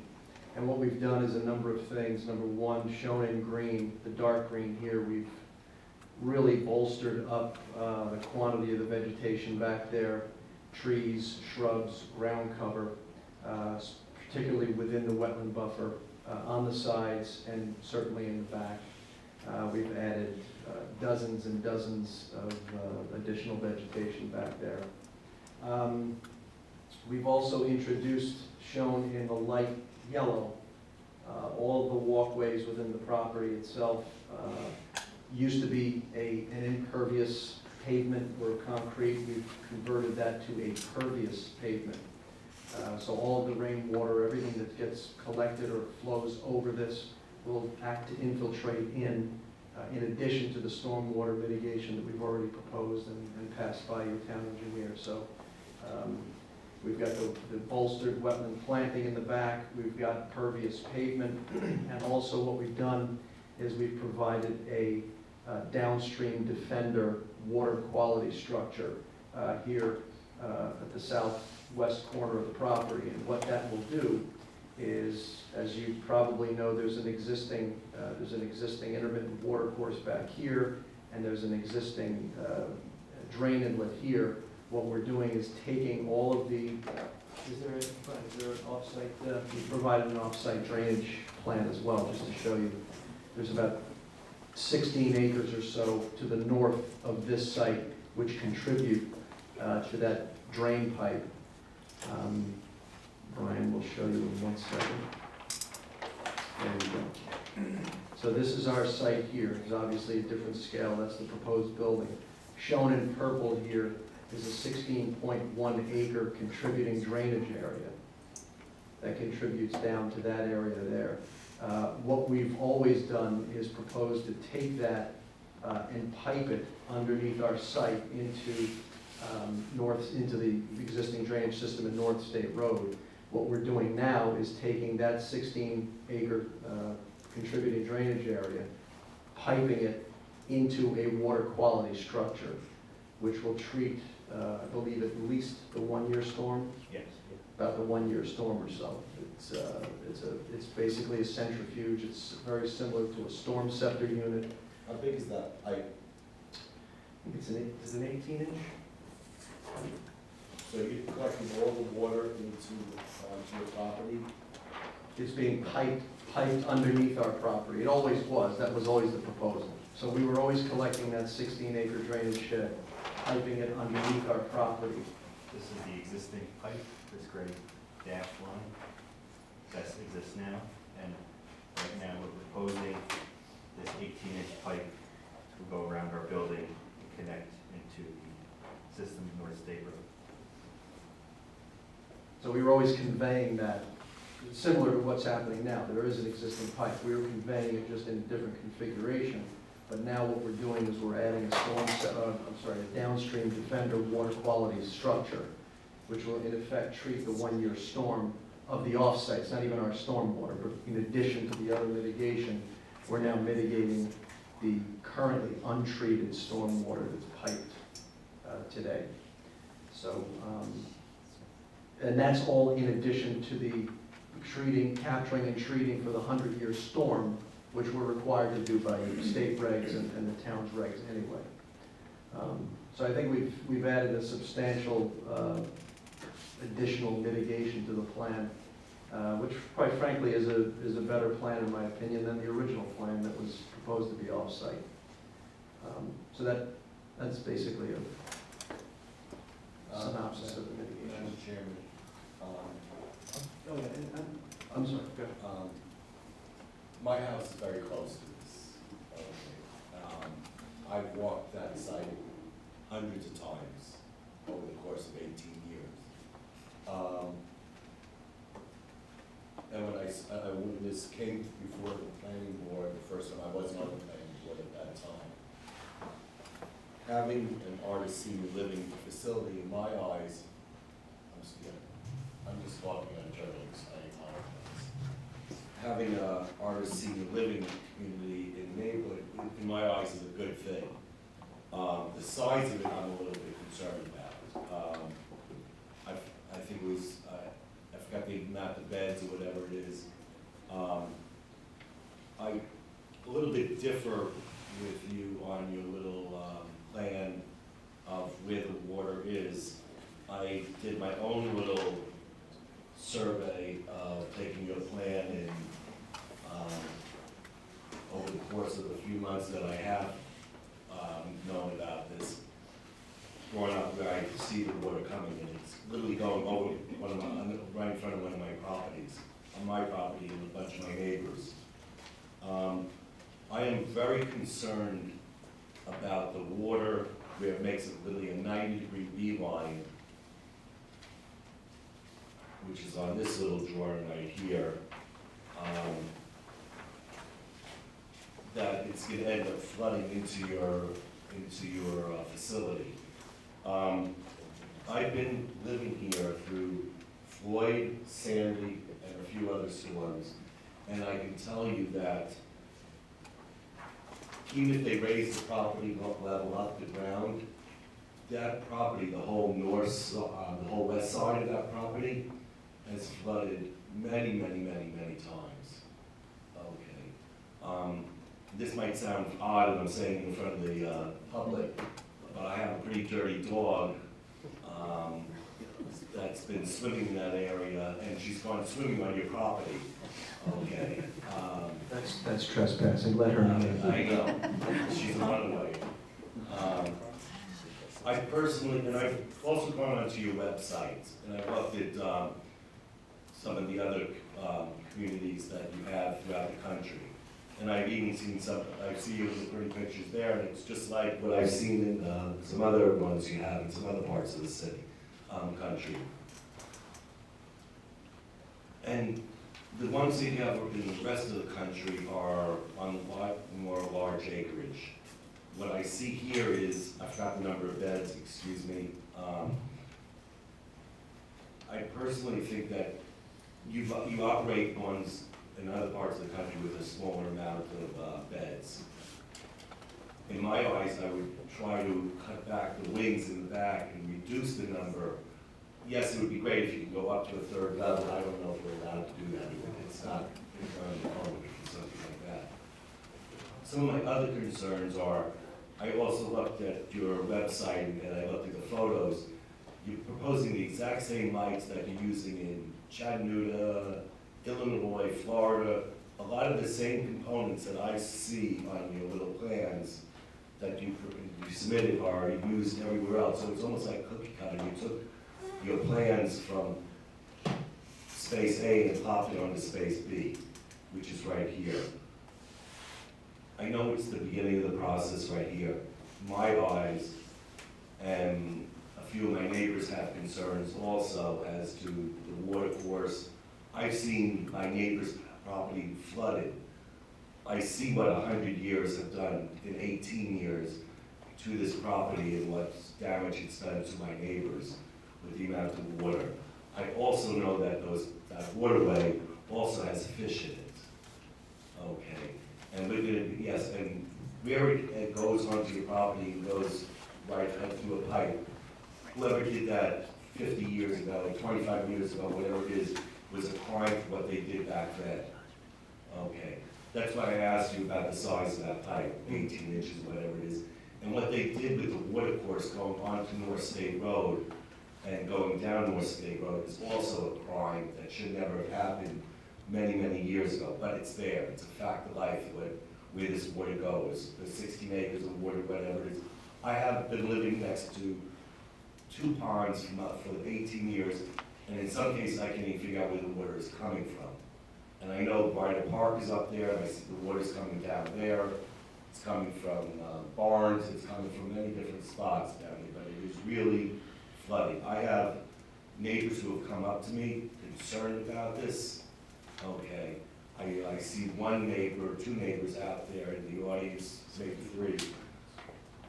I'm just asking, and I heard one of the private meetings maybe move a little bit further forward, but again, I'm looking at pictures where I see major flooding on your property right here.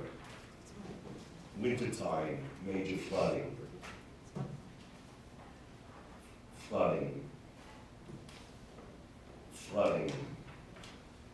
This is some type of drain. I haven't figured out where it goes, what it is, but it's right there. Those are just a few of my concerns I have tonight. I could probably continue more.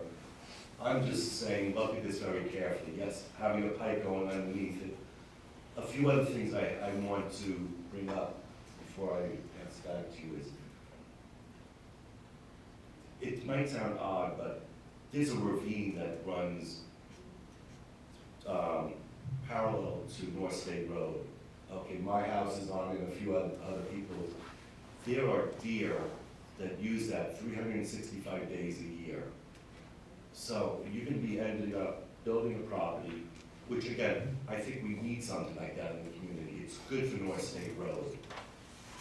I have some concerns about the type of fence. I went onto your website, I looked at some of the fences that you use throughout the country. These deer that use this as a walkway are now gonna be trapped because you're closing that off on all four sides. Again, it's a senior memory center, okay, and I understand that you have to put a fence up there.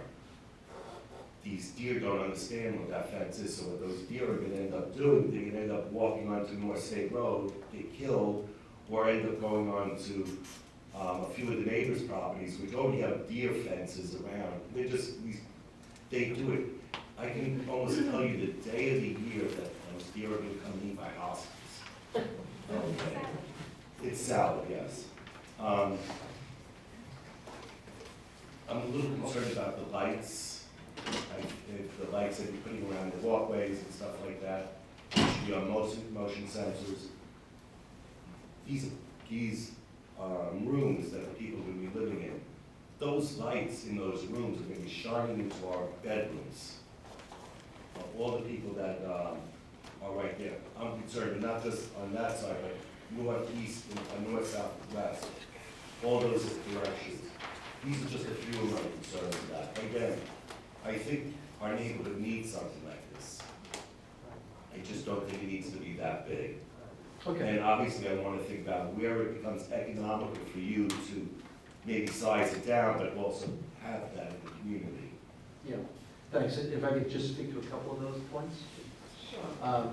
We submitted a memo that addressed, I think, all of the concerns about, a neighbor submitted a memo, we responded to that memo, and one of the questions was, can it be reduced? And I think Artis responded quite significantly about why the building had to be as big as it was, and the function of the building. So I don't know if you had an opportunity to take a look at that, but it was pretty detailed, so I can't really speak to that as well.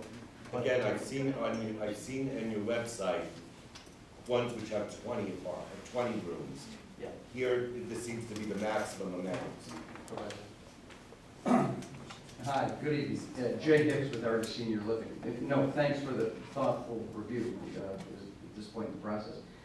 I can say 64 rooms, 64 beds is what we're proposing here, and that is the smallest building that we're developing now. And I wish we had a smaller product. It would make more development opportunities available to us, but what we're not developing is a standard multifamily project where the units, you can mix and match and move them around and cut the number. It's an Alzheimer's assisted living facility, and it's the size of the building, the number of units are inextricably linked to the kind of care we give. How many caregivers, the shifts, how many people on the shift, the nursing care. We have a nurse on each of the 3 shifts. And there's, from a business standpoint, kind of an equilibrium you play with the number of residents and the level of care. And we've kind of struck the ideal spot for us. Traditionally now, we're doing 72, but we took this down to 64. And then we've taken it to 2 stories to try to minimize that footprint. So that is the smallest building we can develop. And quite frankly, I wish we could go smaller, but it just, the economics get all sideways for us. On the architectural treatment and the lights, and I appreciate you looking at the website. It's kind of an early website. We're about to launch a new one, so look at that, and we'll have even more drawings posted there. The drawings we have there are sort of our going-in drawings that we presented at the beginning of a variety of municipal processes. I think what came out of those processes are very different. We can nuance the architecture, the lights. It's not one size that fits all. We're happy to sit down with you and come up with something that works here. In fact, you may find in some of these other jurisdictions, light standards, heights, and fixtures that provided the protection I think you want from off-site light. And we're happy to do the photometric study to show you the foot candles we're throwing off at our property boundary. We've done that before, and we could do that here to allay, I think, some of your concerns about light and architecture. Let me see what some of the others that maybe I'm best equipped to speak to. But we'd be happy to sit down and work on those sort of performance-based criteria to say, we're not going to make noise, we're not going to make light. It's a relatively benign, low-intensity use. And as it relates even to the fencing, we can work with you on that. The resident rooms are all enclosed within the fence area. We certainly wouldn't enclose any deer within our courtyard. But the residents' rooms all, you know, the better part of the resident rooms are contained within that perimeter fence, which goes a long way towards mitigating any off-site light. And quite frankly, our residents, you know, they don't tend to stay up late. There aren't pool parties, there aren't raucous activity going on. It's a kind of quiet folks going to bed at night and pulling the blinds just like anybody else would.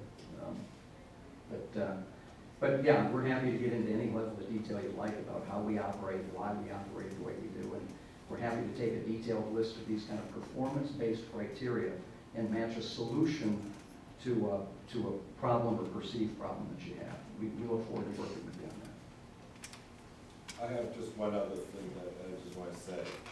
On North State Road, there are a few buildings that are built very oddly. There's one where there's parking on the ground floor and the building's up on top. It's actually down the street from this. I'm just trying to see how you can physically take this building and push it towards North State Road to leave a buffer where that is, because again, you can end up having a person who might have dementia on a ground floor apartment that, yes, you can build it up a little bit, but I've seen water go into that.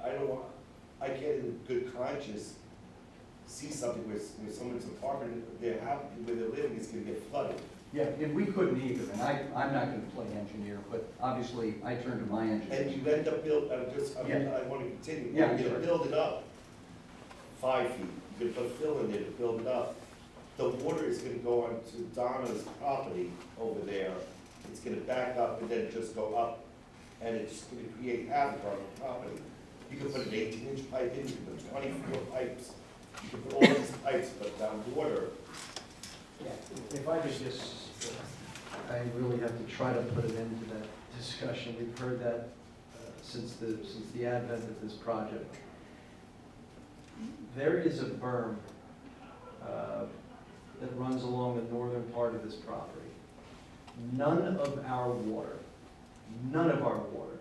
will flow to the north. It is all being collected from within the site in catch basins around the site, collected, treated, and piped out to North State Road. But you say treated, this is water that has fish in it. It has No, fish in it. I'm talking not only about the offsite, I'm talking about our onsite. We're only responsible to capture and treat water from our site. We're going above and beyond and taking a 16-acre area to the north and treating it. I mean, if you don't want us to do that, we won't, trust me. My concern is, we're go doing back it to as the fish component. We're not, we will I not. know that a few neighbors have gone through the state or whatever it is, many, many moons ago. What type of fish am I permitted to have on my property, in my ponds? They went and found out, they ended up getting those fish, putting them in their little ponds, and they're there. They're blue herring that come and eat a lot of them, okay? And this might sound odd, but the fish go up and down, they go all the way to the Potanico River basin. I'm sorry, can I interrupt just Yes. for a second? Just for clarity's sake, Yeah. can you explain and separate the water that's being collected from the buildings, the paving, the rainwater that's basically falling on your site, and differentiate that with the concern about the off-site water? Yes. The property line, as you probably know, is like this. The topography of the property is such that this is essentially a high point, okay? Everything from here to the south flows to the south. Everything from here to the north does not flow to the north. It can't flow to the north topographically. So every drop of rain that falls on our property is remaining on our property. We're capturing it on our property, treating it, and then discharging it to North State Road. None of it is going to the north to the neighbor's property. Whether there's fish to the north, blue heron that's eating the fish, or ponds, it's doing what it's doing to the north. It gets into this, some of it gets into this existing drainage system, which is ultimately piped to North State. We're not proposing to do anything different with the drainage patterns than what's occurring today. Nothing. None of our site will contribute to the wetland to the north. None of our site will contribute to the fish or the ponds to the north. It can't topographically. So if you could just help us with providing a memo with those comments in it for the planning board, so that we understand the differences in topography, so that we can have some clarity to this. I think, I mean, we will do it again. I believe that we've done it. I'm sure you have. Yeah, yeah. I'm sure you have. Yeah, no, that's fine. We'll do it, we'll do it again. Thank you. Okay. Not a problem. At this point, does the applicant have any more comments they would like to make? No, I think that we're at a point now where we've essentially been before this board for almost 2 years on this project. We've got a negative declaration from this board. We've provided you with revised submissions based on, new regulations that have come into effect. We've provided you with revised submissions which address the comments of your professional consultants. I think that we're at a point now where we'd like this board to take a further step, whether that's to set a public hearing on this and get this project moving. I think we're ready to do that. But we're at a point now where we've got our site and our building is staying where it is. The size of the building is not going to change. We've provided as much mitigation as we possibly can. We've talked to you previously about why the building can't be shifted forward. We need to have the parking for the building up front. There can't be any parking in the rear because of the security issues and having a memory care facility. Jay has addressed the reasons why there's got to be the minimum of 64 units here and the size of the building and the way it works. So, I think we're at a point where we'd like to take a step forward with this board. We've been here for a long time, and we've done everything that we've been asked to do. Thank you. David, do you have any comments at this point? The only comment that I would make is that, at some appropriate time, we should amend the negative declaration to incorporate the modified mitigation, wetland mitigation plan that's been proposed. Sorry, I should always answer. And I think we should move forward with the public hearing. I don't disagree with that.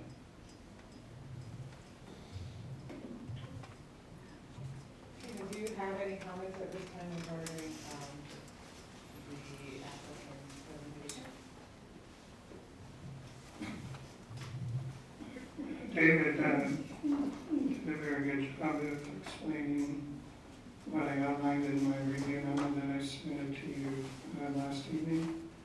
And based on chapter 1.5, I'm very comfortable that the plan complies with the intent of the ordinance in terms of mitigation.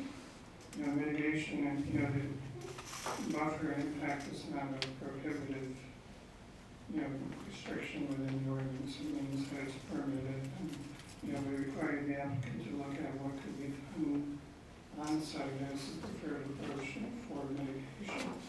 And we've exhausted, I think, every avenue to minimize to the greatest extent possible the impact on the buffer.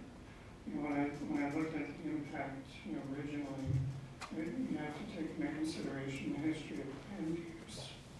Land use of the property, it's a commercial property, there's been a lot of alteration to, the site, which contributes to some of the flooding issues that, have been discussed tonight. That history, you take that into consideration, the fact that the site is really acting as a drainage conveyance system, of the ongoing wetland system that drains through the property, into the town's drainage system on North State Road. So there's a limit on what can really be done, and, to mitigate, the cumulative impact that's occurred within the watershed. They're pulling from a 16-acre plus watershed that's, consists of residential properties, road networks, extensive, changes to the land use, and all that water is coming down, to North State Road. It's an ongoing problem, but I think in terms of the strategy that's been outlined, I think they're doing as much as they can on site, which is realistic and reasonable.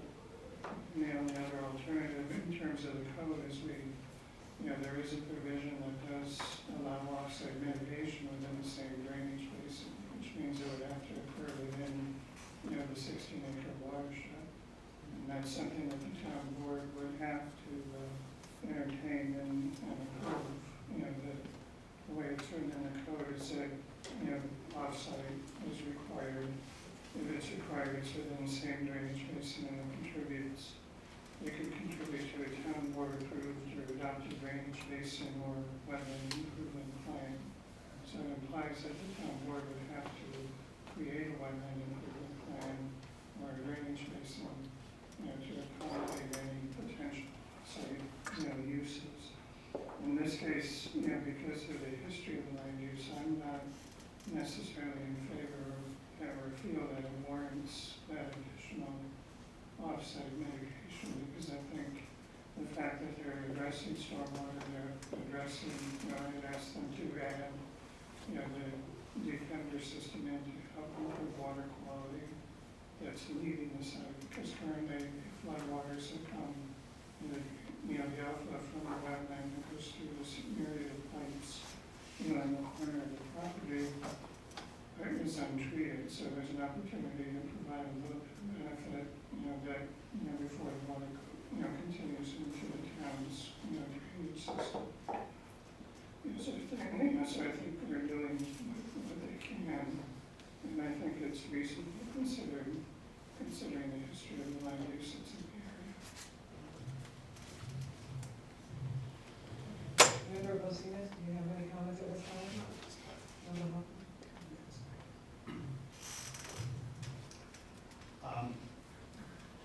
At the outset, I'd like to say that I like the concept of the senior living memory unit here. I think it's a good thing for the community. I think it's a reasonable site for it.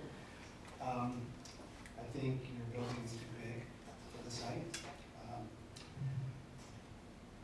The downstream defender as an addition to the mitigation plan is a good thing. I think it covers one out of two big problems of loss and buffer. It will certainly help the water quality come off of your property, and that, as I said, is a good thing. But it doesn't in any way, or the new plan doesn't in any way, or in no significant way, compensate for a very substantial loss of the buffer. I'd like to ask, you may know it offhand, what percentage of the buffer that's on your side of the property, your side of the buffer, what percentage will be vegetated and what percentage will be built upon, either building or walkways or gravel, that sort of thing. So that's a question I'd like to have answered either visually. So I think that you've not really exhausted, in my view, not exhausted possibilities for mitigating the loss of that buffer. First of all, let me point out that even though the site has the previous site usage is certainly not attractive and certainly not native, if being a lot largely filled with weeds and secondary growth has provided habitat to wildlife of all kinds. And that is particularly important to aquatic wildlife. Not only the fish, although the fish are the primary users of fish and frogs and so forth, the primary users of the waterway itself. The land on both sides types of waterways are used by creatures of many types, because that's one of the ways that they can get around. They can navigate through an urbanized area. So that those weeded areas will be completely lost. So it's not just that you're not going to be able to mitigate, but you're actually losing, you're losing very usable habitat. Previously, I had mentioned the possibility that I asked to be considered as an alternative to redirecting the water through a culvert around the perimeter, that you open it up and become an open swale instead. Narrow as it, I agree, would have to be, that would provide a much more usable habitat along that perimeter. And I haven't seen any discussion of that at all. And I'm disappointed that that at least had not been analyzed by a professional and discounted if need be for technical reasons. I'm also very unhappy with the reluctance, your reluctance as an applicant, to properly show the waterway. As you pointed out, you've been before the board for almost 2 years. This issue specifically has been addressed for at least a year and a half of that 2 years. And to date, you have not shown the waterway properly, whereas as of tonight, I see for the first time a reasonable indication of the source of waterway. And it wasn't provided by you, and that's very disappointing. I think you could reduce the building size, or at least I'm not convinced by your economic arguments that they couldn't be reduced by the small amount, the relatively small amount that we discussed last time, which was a 14% loss of your ground course base. I think you're making a blanket argument about how that would impact you economically. Sure, your position is going to be, we want the building that is absolutely the best for us. And as far as I've seen, that's all you have said. And completely discounting the counter argument, the value of the loss of the wetland buffer. These things have got to be balanced against one another. And I haven't heard you balance or take a balance into consideration. So maybe I should leave it there, but I would like to ask that before this board makes any further decisions, that the waterway at least be shown properly, that it be, in addition, that it be indicated as a tributary to the Pecanica River, which I haven't reviewed the new plans yet. Perhaps you have made that change. I don't know. But if you haven't, I think that should be an absolute requirement, and I believe you've been able to do that before. So let me leave it there. With respect to the waterway that you mentioned, there is an intermittent water course which was delineated at the outset here that's always been shown. I believe, and correct me if I'm wrong, are you talking about waterway that starts from the north and comes down to the south? Yes. Okay. We did show the offsite, as you mentioned, on the recent, the 16 acres offsite. I don't think we have an issue showing any tributaries that come down necessarily, but in my mind, they're irrelevant, not from an environmental standpoint or a biological standpoint, they're irrelevant from a procedural standpoint, whereby this intermittent water course is the closest water course to the site. It is from this intermittent water course and the adjacent wetland that the buffer is shown.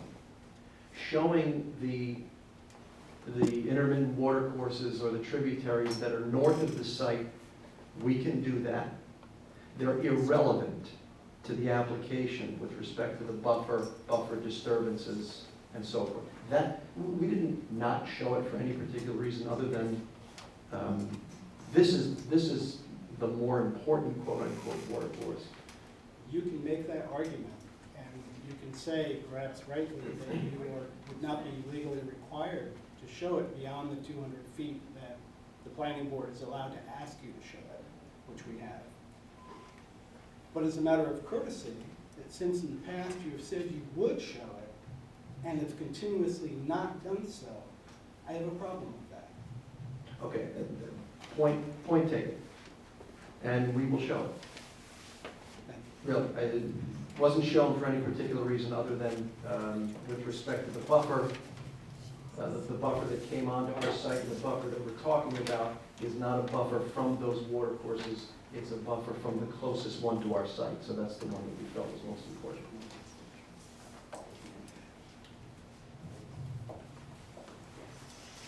And to the question that I asked about the percentage of the buffer that will be vegetated.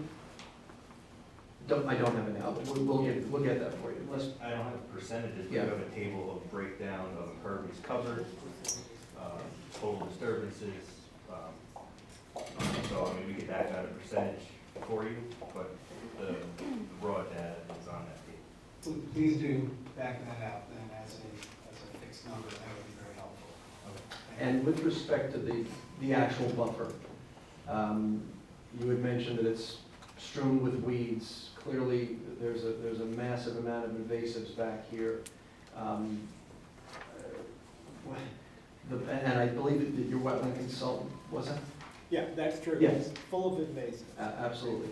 And invasives are not a great thing, weeds are not a great thing. We are providing a ton of native species back here. No invasives, we're removing the invasives. There is also landscaping in the courtyard area as well, you know. I believe your wetland consultant also believes that the removal of these invasives, the monitoring of these invasives, that they don't come back, and the large palette of natives that we're putting back here are far more important and will provide far more benefit. And by the way, again, none of this is draining towards the wetland or the water course. So it's almost a moot point. The buffer is on plan. It's shown because it's a dimensional requirement. Buffers are typically filtering processes for adjacent and receiving wetlands and water bodies. Right, This that's- buffer that's- does that's the not 1/2. contribute Yeah, that's the to the 1/2 wetland or the water of the course. value of a buffer is the infiltration, and the defender nicely will take care of that. For the offsite. But for the habitat, that's a remaining issue. Well, we're providing hundreds of native species where today there are none. It's clearly a benefit. But there's significant loss of area, the habitat area. Well, okay. Invasives or not. Well, I'm not sure that that's the case, but we'll,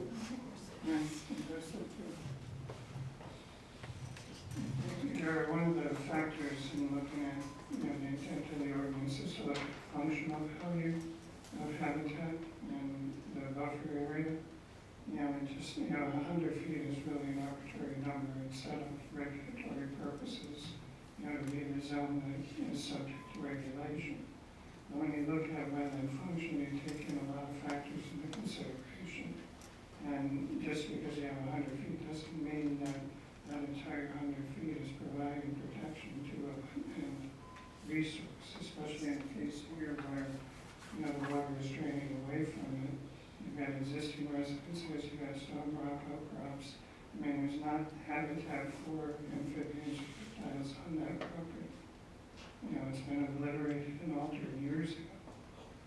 So I look at it in terms of what can we provide that's going to bring back some functional value, to the buffer. And in many cases, less than 100 feet is pretty effective for, creating typical buffer functions, assisting with stormwater, assisting with flood control, assisting with, available habitat, assisting with, sediment removal, drainage, and other features. So that's why I'm comfortable with the approach I've taken, because they're restoring and enhancing a degraded system.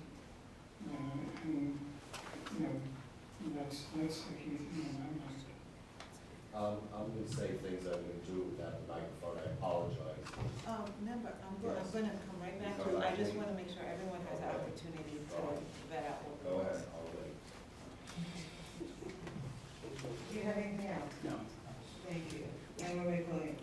I think it's good we're going to have a public hearing because there's this interplay between the professionals and consultants.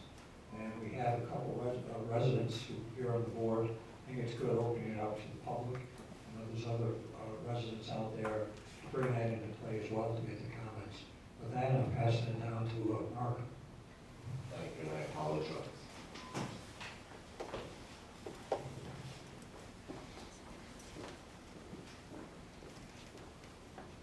What I'm asking them to do is to take this element right here, which is the parking, which is the front parking and the entrance, and take this physical building and move it up to this point. The ground floor is parking, second floor is the residences. Take this whole section, and part of this, move it forward. Now, when I go to your website, every single one of the buildings that you have on your website is a mirror image of this. So I'm asking your architect to think outside the box. This is parking, just like you have it today, no change. A few columns right here, second floor apartments, the residences. So this entire section right up here is all nature, with whatever plants, whatever it is, because that's where the water is coming, right here. You've got a plan before you right now that complies in all respects with the bulk and dimensional regulations in the zoning ordinance in the GB district. We cannot raise the building and put parking underneath it and still comply with the zoning ordinance. Forget about the cost of constructing that parking underneath and constructing a building essentially in there to house that parking underneath. So it's something that can't be done. Okay. The other two comments I have is, one of the comments you brought up was that this was a commercial space. It's zoned as commercial, but the building on it has been a residential house for a rental, I guess. Not conforming, yes. Second thing is, you mentioned that there are frogs or whatever else. There are frogs on that property. Okay.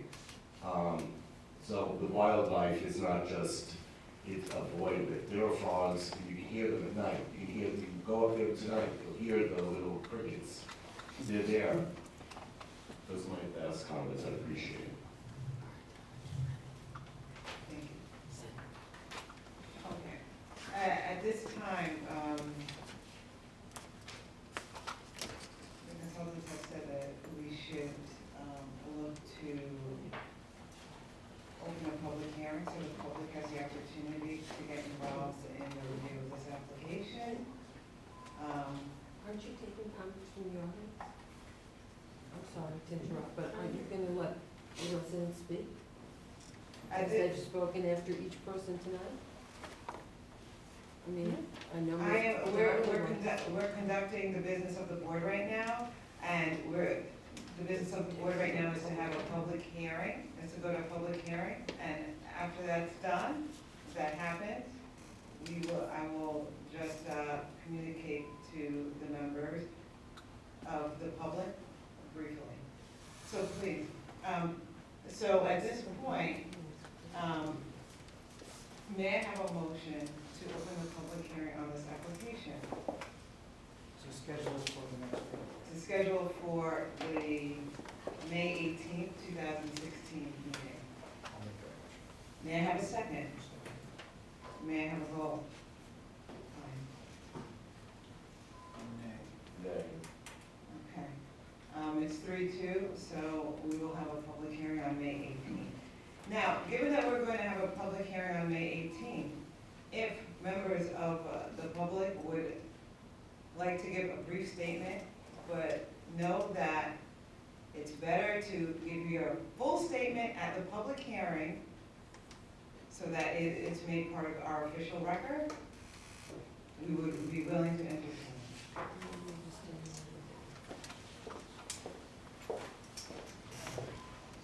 I'm Shara, 18 Morningside Drive. First of all, I just want to make clear that whoever's worried about the artist's water coming onto the wetland, I'm not that person. I'm not worried about water draining onto the wetland.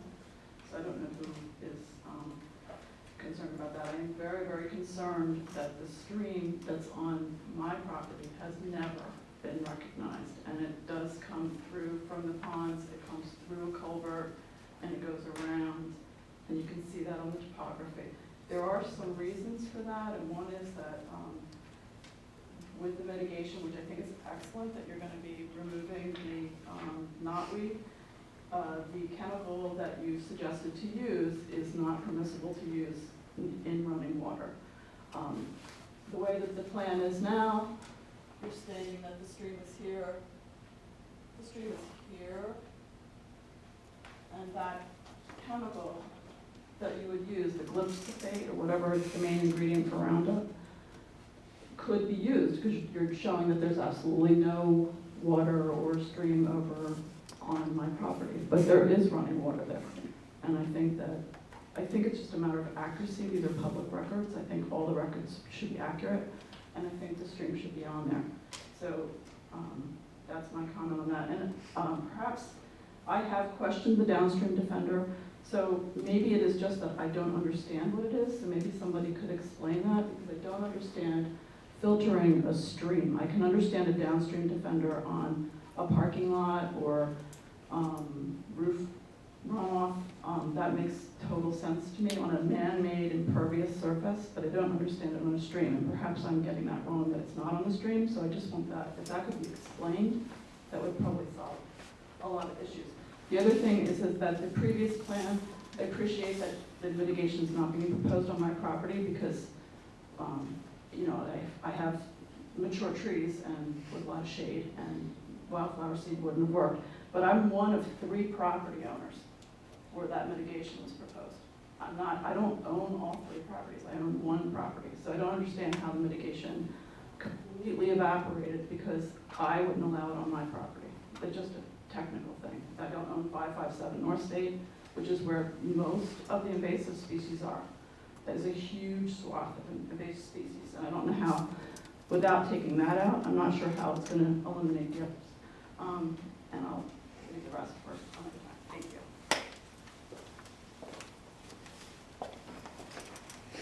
Hi, my name is Ken Camber. I live on 84 Morningside.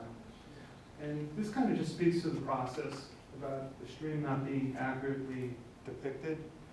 I work in an area where quality matters, and to have a discussion 3 years into the process and not have it accurately depicted from experts who've been on our property a number of times and not have it right, I just don't get it, right?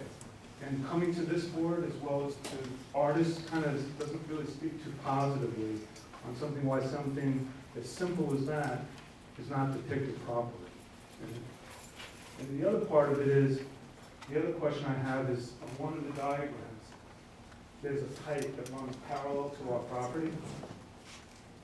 And because the stream is not being accurately depicted, you have the stream over here and not on our property. Why does the pipe go this way and not this way?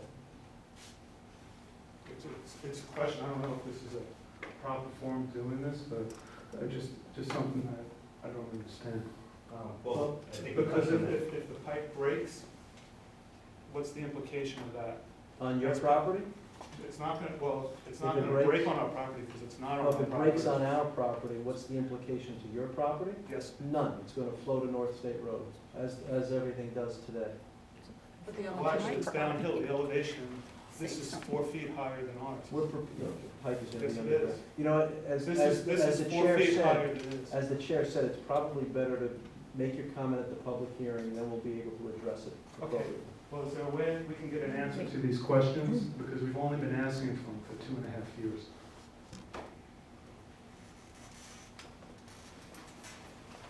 Any other comments from the public on this application? My name is Wendy Masterman. I live at 10 Morningside Court in Ossining.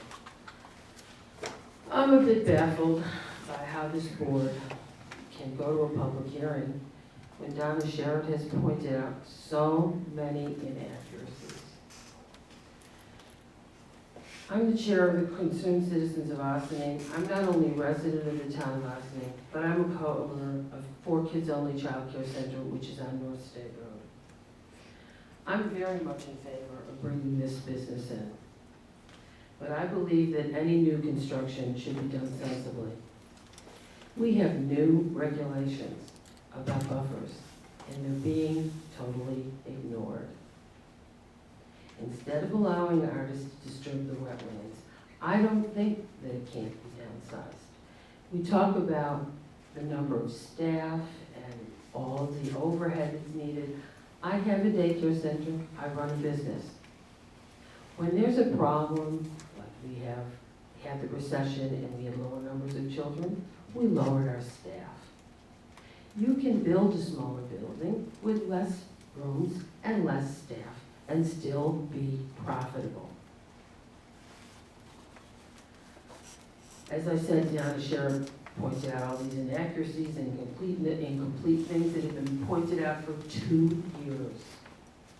In 1996, when my husband Bruce and I constructed 4 Kids Only, we were not allowed to move forward unless everything was submitted correctly. What has changed in 20 years that would allow a builder to submit incorrect materials to this board, and yet you allow them to continue through the process? Should they have waited this long to have something shown that a board member has asked at least at 3 meetings that I have been to, and the residents since the start? One would think with all the new information we have regarding the environment, the planning board would be more stringent than it was back when I built. We've seen problems from construction of the townhouses directly across the street and its ill effect on the neighboring houses during construction and still. Let's not make the same mistake twice. It's better to err on the side of caution than pay the price later.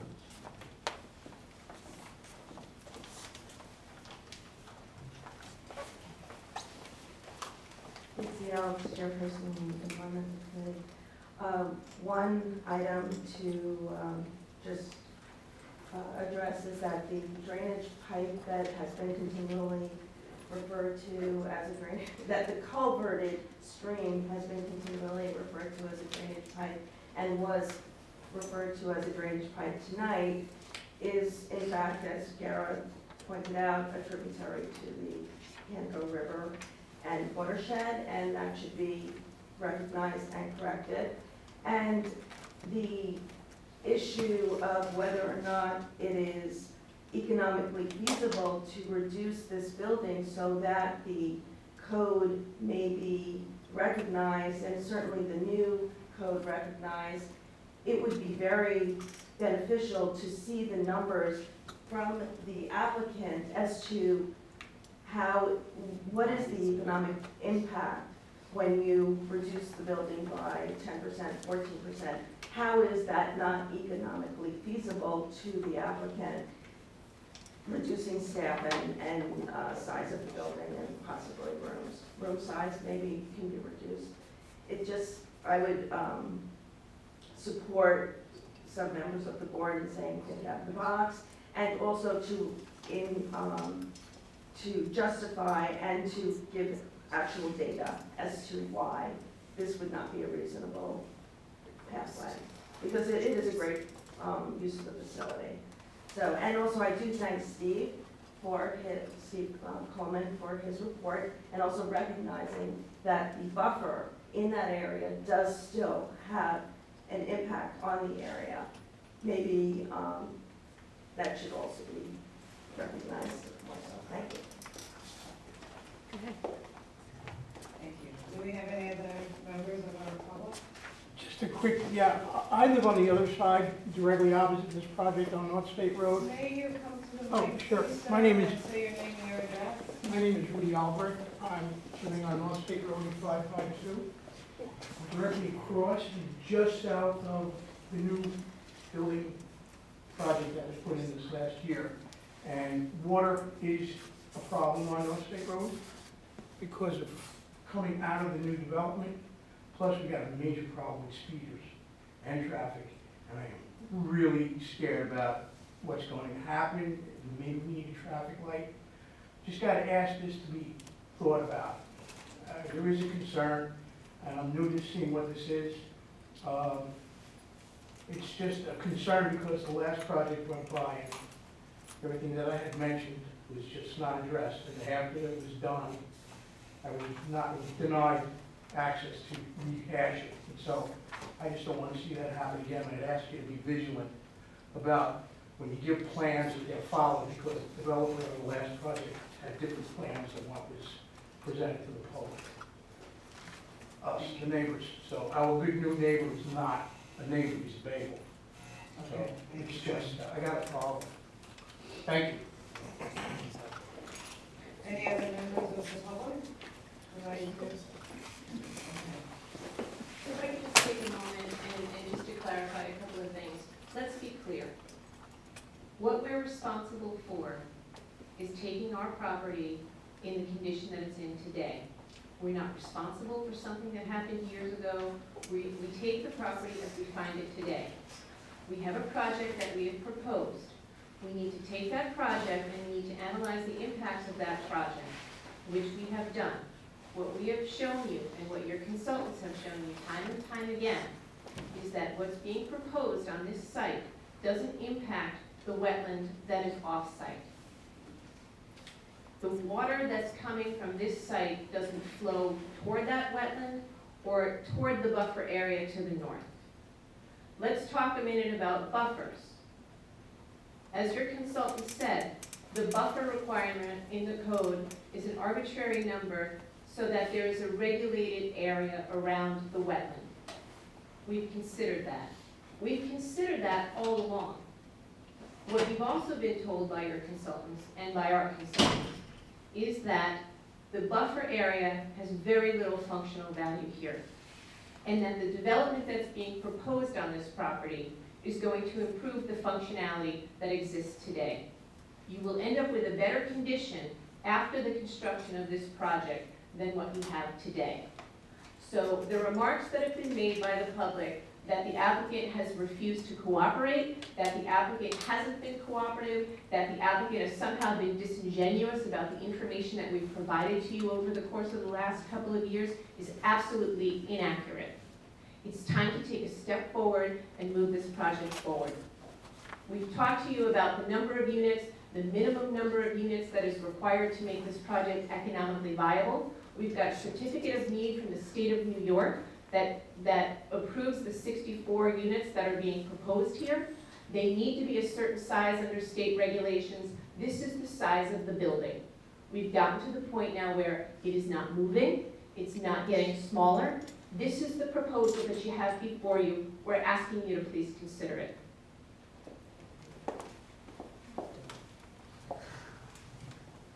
So with that, what I can say is that we have just started the process, the site plan, and we have decided to move to a public hearing.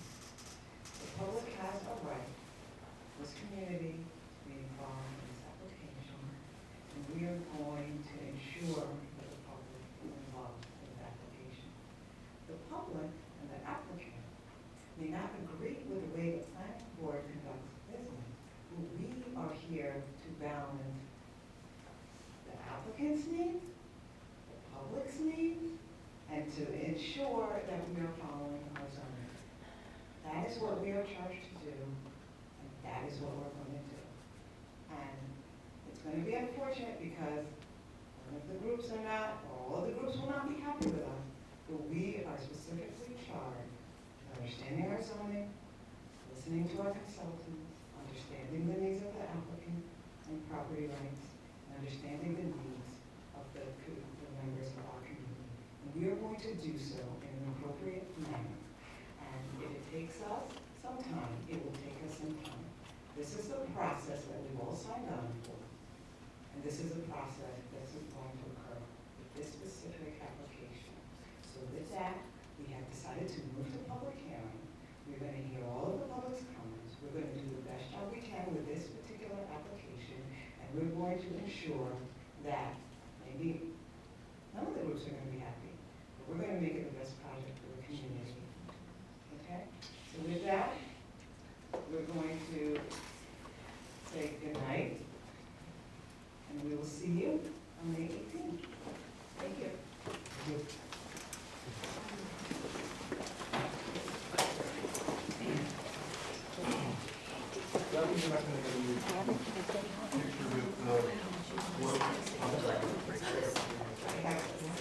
I made my comment. We can move it with 4 minutes.